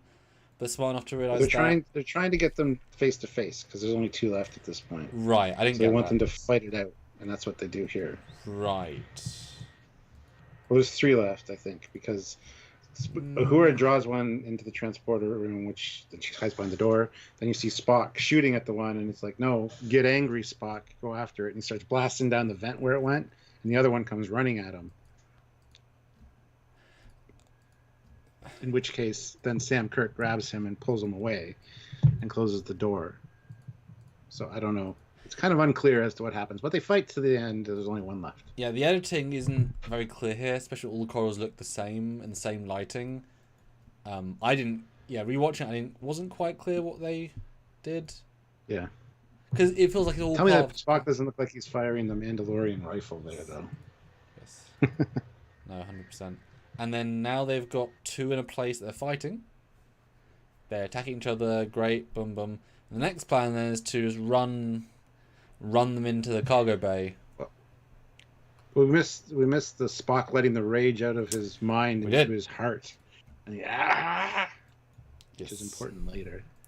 It is. And it's actually, Spock is not underplayed, but he's part of the ensemble here. So to give him his entire mini arc is great. I don't quite buy this is enough to make him give up his emotional defenses, because it feels like it's almost a permanent, like a short-term permanent thing. He can't just regain it. So, it doesn't. He didn't like the. Well, it explains why in TOS he's so more guarded. Like he doesn't want to show that side because it might take him a while to recover from this. Oh, sure. From letting his logical barriers down. And I'm guessing it's going to ruin his relationship with his fiance, because now he's more human again. He did such a good like this is going to be his big arc. I like it, but I needed he didn't like the lieutenant, so feeling a bit guilty for letting him die when he had no ability to stop it isn't a good enough reason for him to lower his defenses and get angry and yell. That's not enough, especially as in only like 5 years earlier in Discovery, or 10 years earlier with number 1, he's singing and yelling, and in Cage he's yelling. I get the point of it for the future, but I think it wasn't properly served. You know, if it was Chapel who was in a cornered spot and he had to force him out, Chapel I think would be enough motivation for him to lose control to say, I need to be over the top. But random guy Payne wasn't enough for me. I don't know if you'd agree with me there. Not really. Okay. He's just some guy, that's all.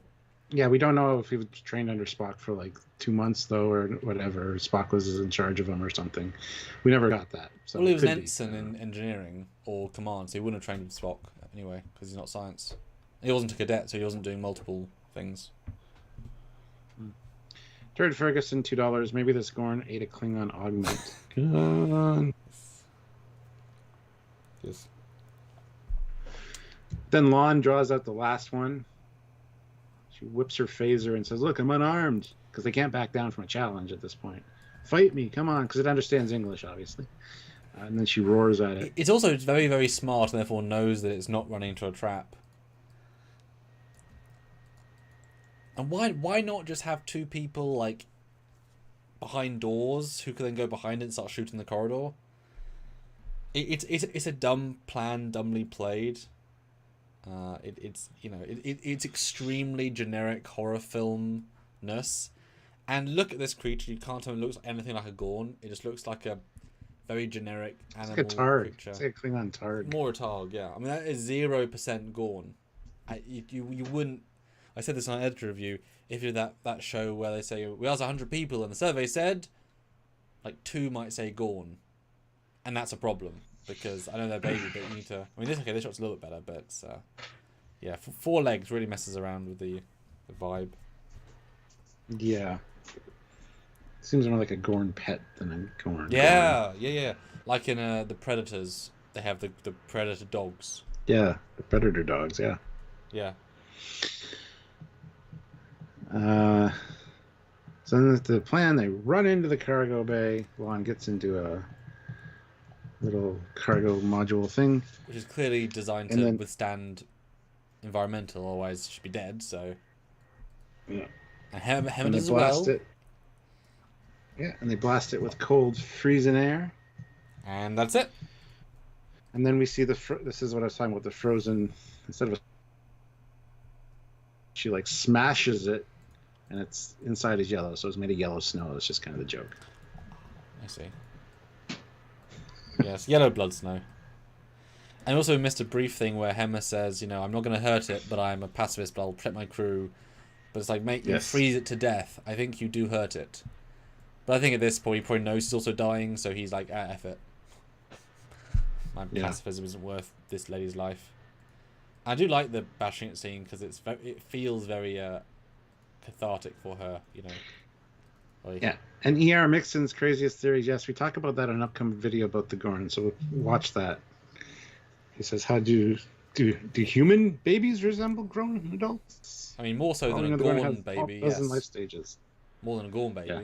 Yes. Yeah, we talk about that being said, babies do crawl on all 4. Just saying. I know what he's saying, but at the same time, we do talk about that in upcoming videos. So. And the Stanley says, those are TOS phases. Maybe they've been upgraded in the 10 years before that. You're speculating on why the 99 crew failed to kill Baby Gorn. I mean, the Enterprise phases were pretty powerful too. I don't know why they were same low power, and suddenly the 10-year gap between this and, the 7-year gap between this and TOS, they suddenly get really powerful. That seems unlikely to me. Phasers don't change much in 100 years power level wise. They kind of always, even like in Cage, like the way they use the phasers feels like they can burn through rock very effectively. So yeah, like this isn't 10 years of magic power jump.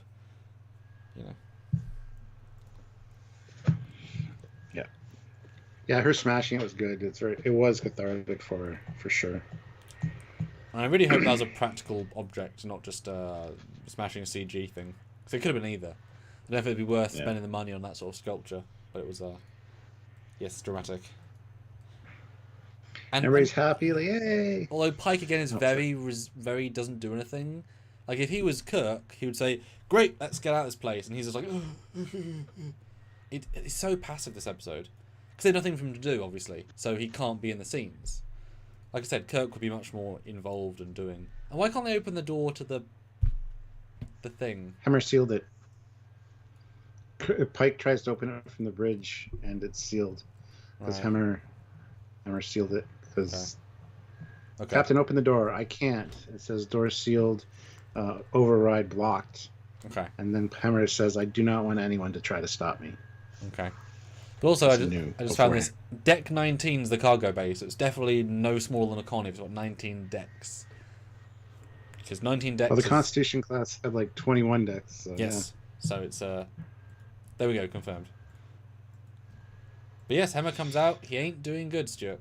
Did you see that coming? Didn't. No. Did not. Well, they said, "I know my body. I got to get out of the ship." And everybody's like, "No, we can help you. We can fix it. We can." And then Maga's like, "We can try to stop it." And then he looks like thinking to himself, like, "How the fuck am I going to do that?" But, yeah. Yes. No, for sure. And Stop George says, "Let's smash it instead of doing research on it." New Tricks writes again.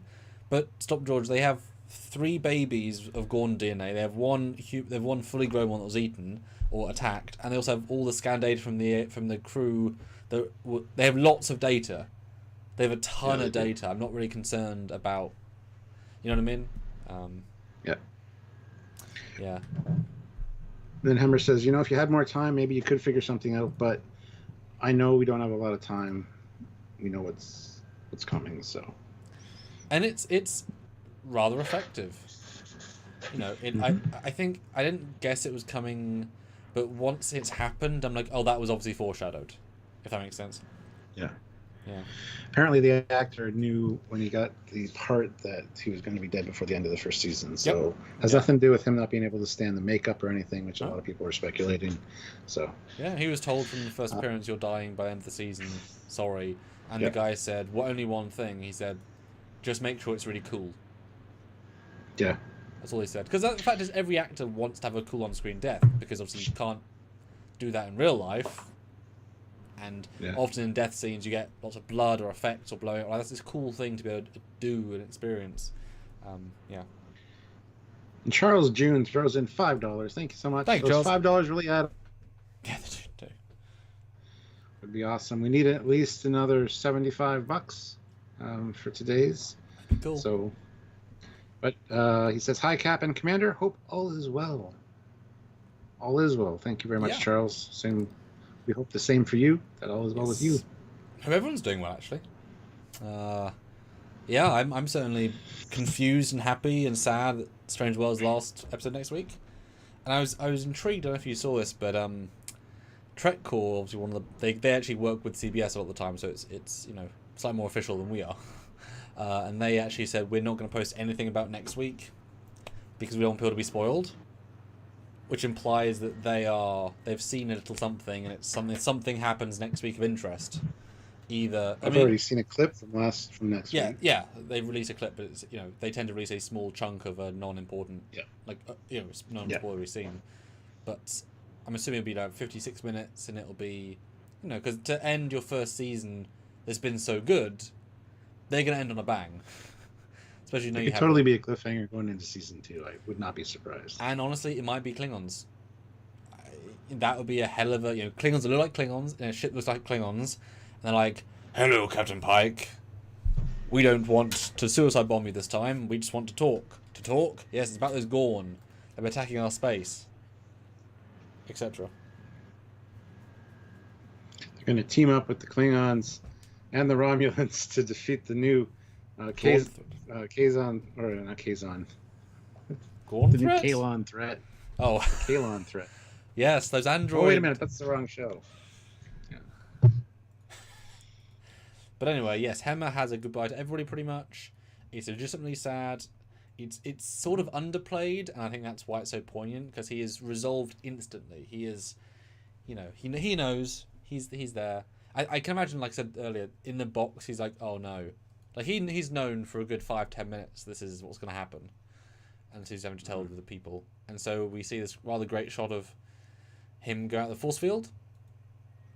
and he gets to enjoy life for one more second. As suddenly the air temperature is like 100 degrees less, and he's like, "Ah, yes, like home." And that's such a sweet moment. The guy sells it just beautifully.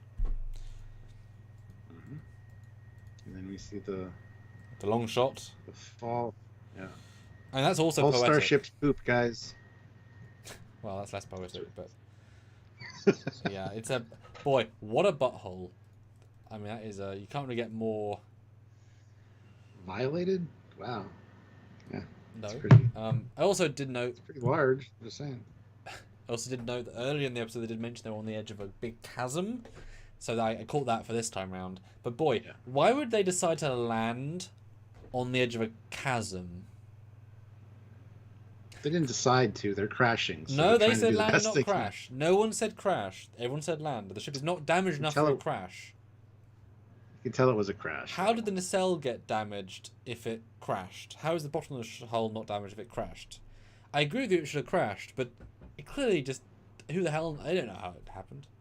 Like it was obviously a crash, because the deflector's all fucked up later. So is the strut. How? And an explosion in engineering is not going to destroy a strut like that. How is it? How? How is it? Well, you saw the entry for the shuttles. That was a rough entry. And then once they get through that layer... Yeah, then they get through that layer. That's when it gets smooth again, and then they lose communications. So, yeah, and the Stanleys, yes, we did get the K7 reference. We talked about that at the beginning, which we'll get to at the end as well. I mean, the bomber ship's not damaged though. You'd think it'd be scraped to hell. Just saying. But yes, you get this lovely closing shot of the tractor beam. It was the first time seeing tractor beam, which I thought was nice. And yes, it's an identically sized, identically designed, identically built ship. Look at that saucer all messed up. Not the saucer, sorry, the deflector dish. Well, there's a little bit of damage on the bottom of the right hand of the saucer. I love how the Basard's still on, even though the cell's ripped slightly. I thought. Yeah, look at the blinkies. They really wanted the blinkies back, Stuart. The crew was massacred. The ship in tatters. We have not got, very important. We haven't got our warp core intermix chamber, and we haven't got reserves. We're pumping power through plasma, but we better put blinkies on. Safety first. I just found it a little funny. But yeah, it leaves and we get a funeral. Is just me or is that a young Hemmer? It's a cadet Hemmer picture. Yeah. Or ensign, probably. Yeah, ensign. Yeah. That's a legitimate younger looking him. Yeah. That's a really nice touch. A Saucy Puppet Show throws in $5. Thank you. Well, if they keep following the Alien franchise as much as they did this episode, Hemmer will be back as a clone with Gorn DNA. I mean, that could be fun. And he has to do a great basketball throw. Yes. Which he actually did. Yep. Jess Harvey, $5. Hemmer actor Bruce Horak ended yesterday's Hollywood Reporter interview that this wasn't the end of his Star Trek career, so I don't know where that will go. Could be flashbacks, could be... Well, I mean, Hemmer's dead. He could be someone else. He could be. I mean, he could be a Tellarite. I mean, there's no reason the actor can't. I mean, Jeffrey Combs came back a few times with a few different people. I mean, well, it's not the same, obviously, but we had in Lower Decks the other guy come in for like 2 episodes and then get replaced out again. But I could see him just going back as a different blind person. Only blind in that adds to his character. But yeah, have him be a Tellarite, have him be a Klingon. That'd be kind of cool. Have him be a Klingon. Yeah. That'd be actually very cool. Very different characters to play.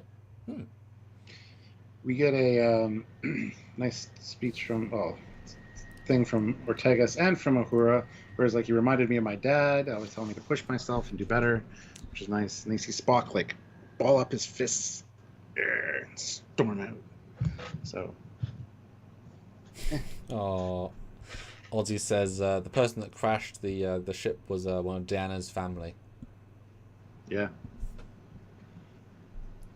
Hashtag truth. Guys, we're still $35 away from a good place. 35. So when we get to the scores, we are doing great, but that's kind of what we need to kind of finish off. Any more vote in the poll would be great. 105 votes. I'd love to get another 10 votes. So vote now if you haven't. Would be great. We're starting to close out. Yes, a nice funeral, poignant. I was shocked though how quick it swapped to the Spock thing, which is smart of them as well, because we've had enough time in general, because the Hem scene's very long in a good way. So to swap it back to a grander storyline, I thought was a smart move. So we're not just focusing on, well, we sort of know them, but to give Spock his time, it instantly deepens this episode beyond just a horror episode to a this is real. You know, this is bigger. I thought it was a quite smart ending. Or pre-ending. There's like 3 endings, so. Spock decides to do some property damage and destroy the Enterprise. Which reminded me of him in Naked Time. See, he like smashes a thing down. Oh, he smashes the computer screen in his quarters, yeah. So I just got pure flashbacks. Like, if he can't control his emotions, he's just reacting. So I thought that was actually very nice. And boy, he did feel different. The subtlety of Ethan's performance here, it's not Spock's, as we know. But boy, is he trying to keep it in, but he can't. It's bubbling. I thought it was very very well done by him. And even by Chapel. It's intimate, but boy, I was expecting a kiss, which I thought would have ruined the moment. The way they play it, I think, is the cherry on the top of good. Yeah. Did it. Great job. Yeah, the hug that makes you human. Doesn't make you a bad person, makes you human. And then, yeah, him just storming off. Well, not storming off, but taking off was good. Yeah. Although I did think it was a bit odd, a little bit. I know she's a doctor, nurse, whatever, but for him to be like, oh, I'm so this, and this, it's because it's your emotions, Spock. He should be like, yes, nurse. No shit. You know, bit of a silly diagnosis, given he's obviously aware of what's happened to himself. Small thing. Stop, George says, why is Spock upset like this? I honestly don't understand this. Because down on the ship, earlier, Chapel said, sometimes getting mad is something you need to do. And he was firing at the alien, but it wasn't doing anything. So he said he releasing the anger from his mind to his heart, and that became primal and raged. And he went after it and started firing down the vent.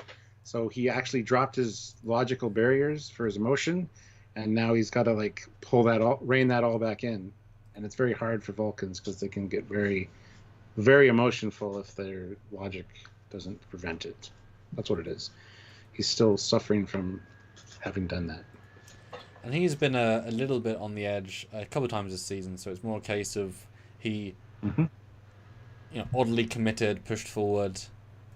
And it isn't, and it's not even now about, it's like the symptom and the disease. He's now annoyed at the disease as well as the symptom. The symptom was losing the guy, and he could have helped him, but now he's annoyed at himself for letting go and not be able to take it back. So now it's a personal anger. Yeah. He's moved on past the guy. He didn't know him that well. But now he's mad at himself. So it's a self-fulfilling... And he doesn't know how to process that. Because I'm sure he felt these emotions much earlier in his life. You know but now why? He's like, yes. Because he didn't get a chance to buy him a drink.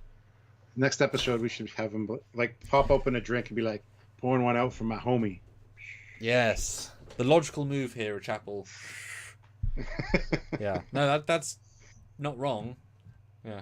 Yeah. But speaking of, the next shot is a drink. As a very surprising scene, actually. Yeah, Lon has found some evidence of this girl might have people looking for her, but it's outside Federation space. Slim evidence. Yes.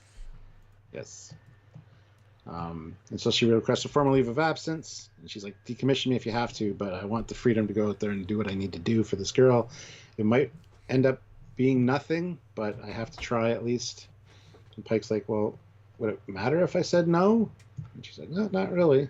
So yeah, it's a really, really odd scene. It's good though. It makes me really appreciate Lon so much this episode. You would think normally you'd have her bond with the girl earlier in the episode, and therefore this would make more sense. But oddly, the opposite, the fact that she almost hates the kid because she sees herself in her at the start, makes this twist more powerful, because she's saying, I did everything I could to not see myself in her, but now we are still, I need to be the Una to her, but also I can go one step further out of Starfleet and take her back. So it's oddly satisfying, but also, damn it, girl, don't do it. And also, and Pike's like, come back to us though. He's really invested in her already, which is lovely. I also kind of like hearing the outside Federation space, because we rarely see that. Because these are humans. She's a human girl, so humans had to go and colonize out. So it's an interesting concept by itself, and I hope that she's a. Well, I can't imagine she's gone as a regular, because she's done very, very well, and to lose 3 in one episode is pretty over the top. So I'm assuming she'll be back at like episode 3, but I think probably they probably stripped the cast down to the minimum for next week, so they can give them the time, because she got the most, Uhura got the most, Hemmer got nothing, but whatever. Letting other people kind of be there for the final big battle, and then into the next bit of the season, I'm guessing. Old Atari Gamer says, in TOS, did Spock say he encountered the Gorn previously? No. And here's the thing, him sitting in that command chair watching Kirk fight a Gorn, when he got so ragey over Duke dying with the Gorn, it just doesn't quite connect. So it's a bit of a problem. Yep. Yes. I'm back in just 1 Unless minute. they find out these aren't actually the real Gorn necessarily. Which, hey, would be amazing. But so go back in a second and see if we can get those last $30, Jip. Okay. Hit that like button, guys. I want to get to 150 likes. We're at 132 right now, so if you haven't hit the like button, give it a like. Another $30 in super chats would be awesome. We're coming up on the point where we rank the episode out of 10, so super chat in your scores, and I will read those out when we are done our little analysis. And if you just want to put it in the regular chat, then Samuel will read those out afterwards as well. So, but yeah, another $30 would be awesome to end out on. And the only other scene left, honestly, is Uhura looking at the communications station, and you hear the music, the Star Trek music. So it's like she's finally found her place thanks to Hemmer, which is nice because Hemmer was he's left now. You die after you've achieved your goal, which his goal was to fix what was broken. So he basically fixed Uhura from not knowing what she wanted to do or where she wanted to be, and not having people get close to her. So that was a nice little poignant moment as well. But that's the end scene. She's staring at the communications console on the bridge. So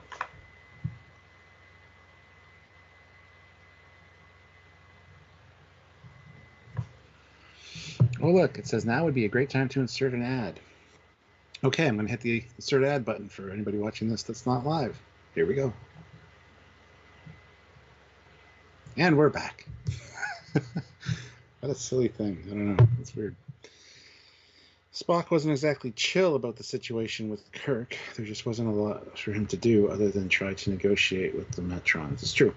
There wasn't nothing he could do, really. But you got to imagine what's going through his mind as he's sitting in the captain's chair watching it on the screen going,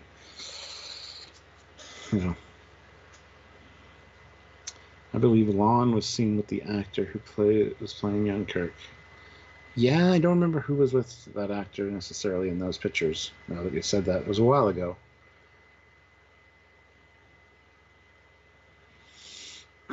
Colin will crash on a prison planet, and the girl will give birth to more Gorn. Yep.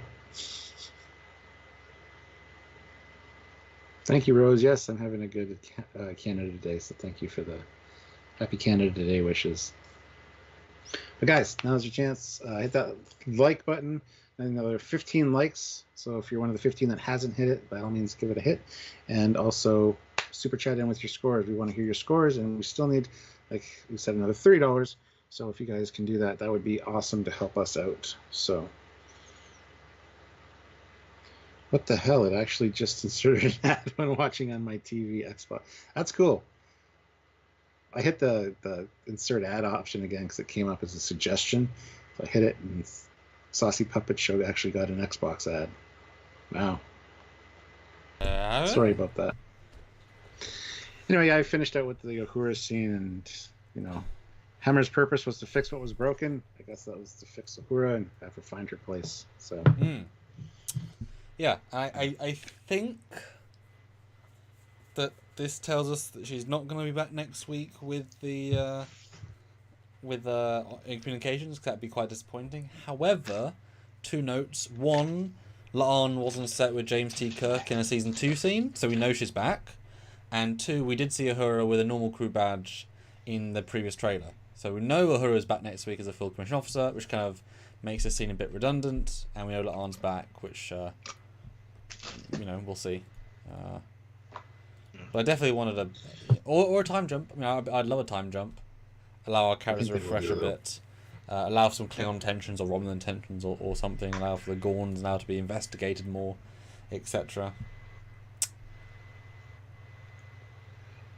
Yeah. So there we go, guys. We're still $25 away from our minimum. So minimally help us. As this is our show we do. And scores time, as you say, Stuart. So, and we are getting close, Stuart, as well, to the end of season retrospective. We have not been able to do them for the last few series because there's been no time. The next one starts instantly. This one for sure. Yeah, this one we'll for sure do a retrospective. We watch the first couple, maybe. Re-review them all based on our memories and rewatch them, and then also we can remind everyone what our scores were at the time, and get a sense of, well, actually, which are the best, which are the worst, and how good was season 1, because we are right there. So put in your scores right now. Stuart, what was your final thoughts, and has our detailed review actually changed your thoughts at all? Hasn't changed my thoughts at all. Honestly, this one, emotional gut punch with the Hemmer thing, which is a shame because I really like the character, and like I said, he's been absent from like 5 of the episodes, just completely not there, which I would have liked to get more time to know him if they were going to do this, and they knew they were going to, which would have made it more impactful, more so impactful than him hitting the bottom. But that was a joke. As for the Gorn stuff, it's too xenomorphy for me, and it's stole from like Alien and Predator with the heat vision. So there's some tropes there that I wish would have been done a little bit differently. But yeah, it kind of is what it is. I mean, kind of matching the Orville's horror episode that was like a few episodes ago for them. Question is, who did it better, I guess. All the away team kind of had good moments for acting, like Chapel being scared, terrified, and Lon was on point in this episode 100%. Pike, even, he was doing well. Spock with the rage thing, nice take on that. It's quite interesting. We'll see where that goes. But I mean, Pike must feel awful for this, taking them down for one last mission with some senior staff. When they were done their rotation and one just got a promotion, like, you must feel bad as a captain when something like that happens. So I feel bad for him, but really disappointed with the ship being the Sombra class and just being the Constitution class. It's a Constitution class. Just say it's a Constitution class. Have it be the Congo. Have it be, the Constellation. Have it be another one of the ships. Would have been better than to make up a Sombra class. What might have happened was, like, they wrote it into the script, the Sombra class, using Constitution class parts, and they just didn't get a chance to make a model for it. So they just threw this in as a kind of like in the fan film Avalon script where they say the Foley class, and it's clearly a Federation class instead of a Foley class. It's a custom. It's a fresh. I know, but it's not a Foley class at all. It is in their universe. It's not though. Anyway, no, it's not though. It's my name on it, and I feel bad if people watch that and think it's a Foley class because it's not. But anyhow, let's see. I thought I'd be more ramped up for this one because of the crashed Connie. I thought this was going to be something really cool. Looking forward to this the whole season. I'm glad they kept it towards the end because the great visuals seeing that ship on the surface. That being said, I wasn't super stoked about it going into it. It's very dark and dreary, and it kind of takes a while to get going, really, which is weird. Some great shots of the shuttles and stuff, like and the other ship being towed, very cool shots. So there's good mixed with bad in this one. So this one for me is going to get a 6.7 out of 10. One of the lower scores I've given, actually. It's probably mid-rangey at the lower end. It's probably going to be in the middle, I think, hopefully. Hope it's not the lowest I gave. That would be awful. Because it's not the worst episode, I don't think. But we'll need to go back and revisit those at some point. Well, that's what the retrospective is for, Stuart. How about you? What did you think of it? No, I liked it. I think more than you, despite having slightly more issues with it. But I like the construction more because I see what they're doing strategically. It just borrows it goes beyond homage into relying on, and especially you turn the Gorn into a xenomorph in everything but greenness.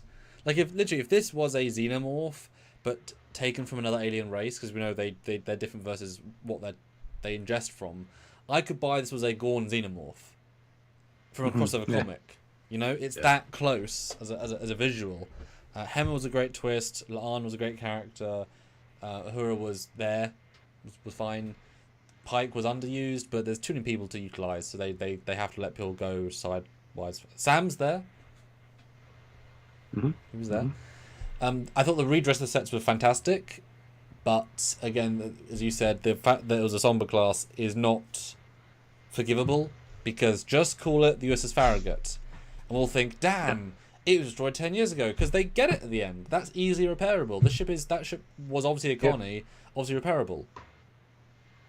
You even say it was the Farragut on a training cruise that's why it's only got 100 people.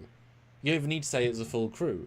They threw themselves under a bus, they ran themselves over, they let themselves down, and that as ship people, it's 100% wrong there. And I love redress sets, that vibe, I think it's great. And the fact they committed so hard to destroy the sets was great. It's more just the core bit of it. They let themselves down on a bit. But if they were changed out a bit, if it was a different ship model on the exterior, boom. And if it wasn't a Gorn, if it was another race, then that would be entirely better.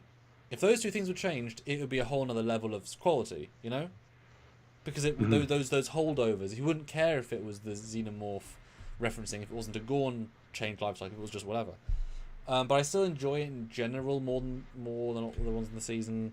But I was a lot more bored the second time, like more so than a lot of the other ones, which is kind of an odd feeling to be. I think I'm gonna give this a.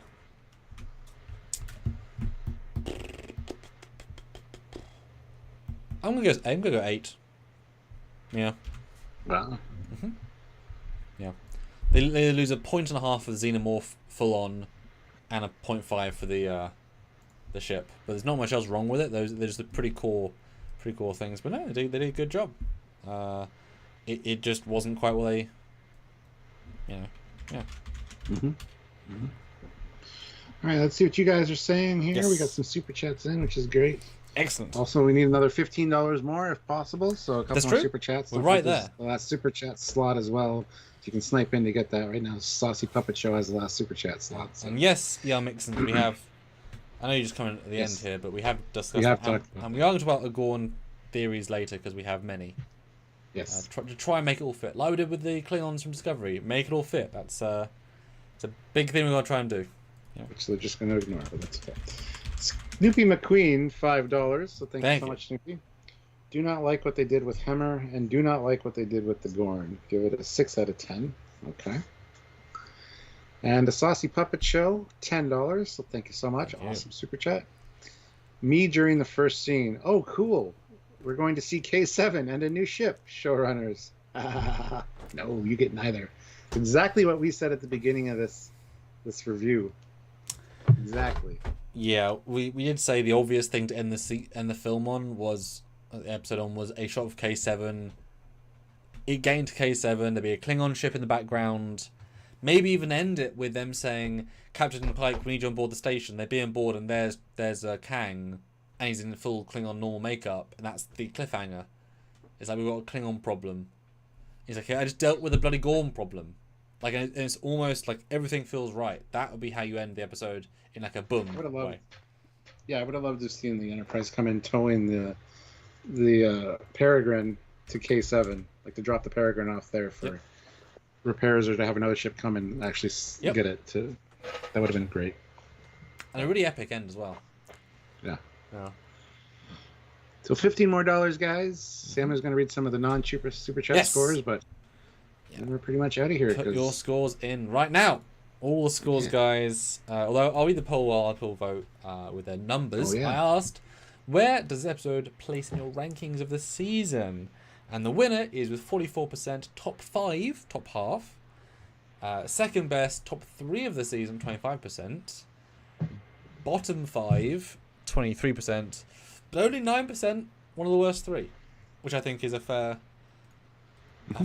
set of criteria. Mm-hmm. So going to read some of the non-super chat scores? Yes. I don't think we need another poll, considering we're going to be ending in a minute. No. Some scores we have are 7 out of 10, 7.5, 8.5, 7, 8, 8, 8, 8 or 9, 3, 6, 7, 7, 7.5, 8, 8, 7.5, 4.5 from Chuck, very low, 6 out of 10, 7 out of 10, 8 out of 10, 8 out of 10, and 6 out of 10. So pretty broad scores. Oh, and a 3 out of 10 as well. And a 3 out of 10. Goodness. Alright, goodness. Yeah. 4 more likes, guys. 4 more likes get to 150, and we still, like I said, another $15 would be awesome. So a $20 super chat to close out would be amazing. Would. If you're able to. You got 9.5 out of 10, a 6 Gorn chest busters out of 10. Well, Holy Gable, can you tell us why 9.5? You kind of the highest score of the live. Let us know and we'll read it out. And KK puts in $5. Hey, why didn't the ship use transporters to beam the Gorns out? LOL.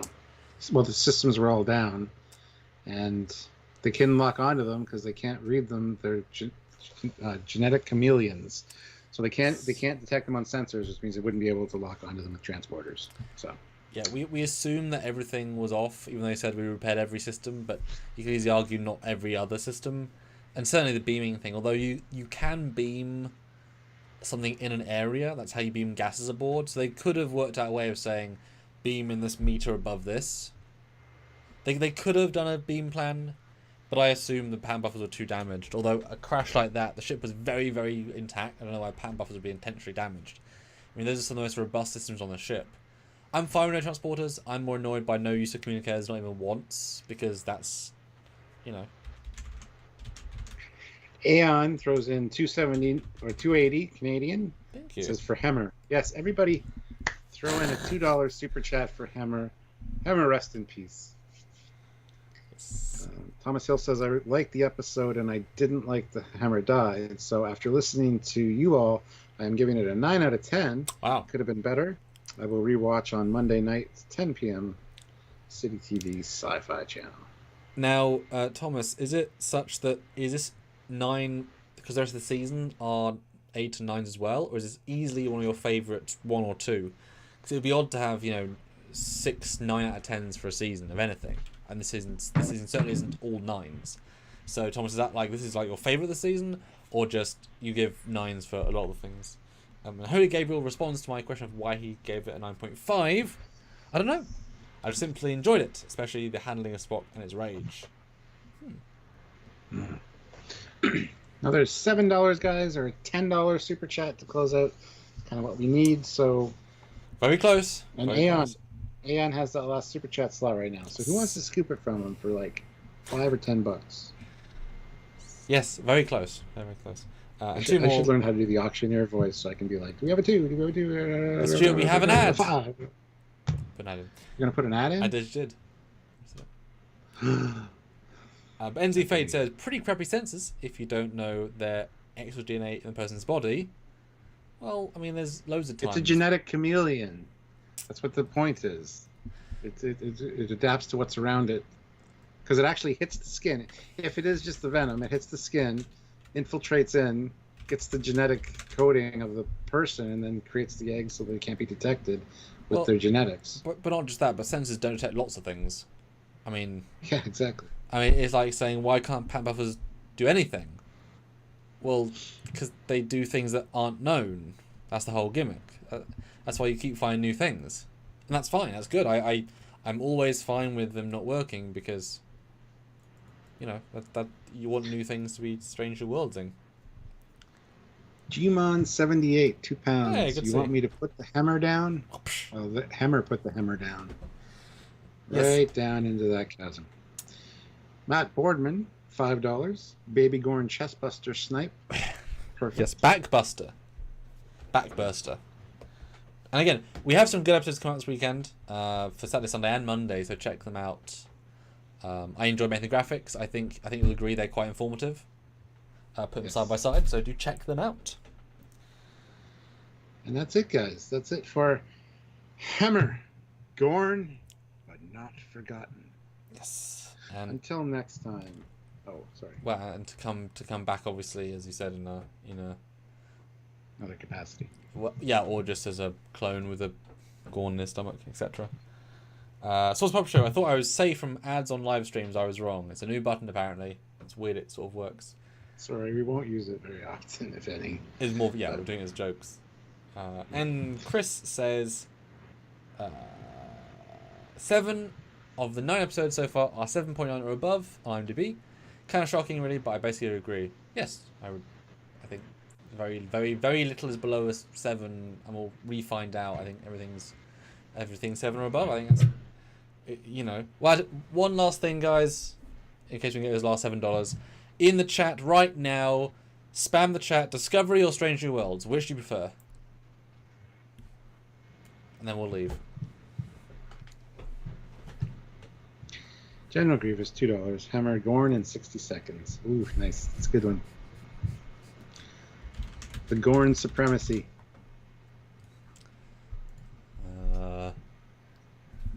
Logan's Gorn. Or Gorn's Run. Total Gorn. Gorn. Doesn't work. Men in Gorn. Gorn Runner 2049. Gorn and Men would work. Gorn Trinity. Gorn Dark Fate. Strange New Worlds, TNG, Strange New Worlds, Strange New Worlds, Strange New Worlds, both. Strange New Worlds, Strange New Worlds. NC Fate, is this even a question? Nope. Right, that's about it, guys. Yes. That's about it. So thank you so much for watching. Have yourselves a good night. Until next time, he's Commander Cocky. He's Captain Foley, and that is a bloody Gorn. Bye, guys. Yeah. What you gonna do?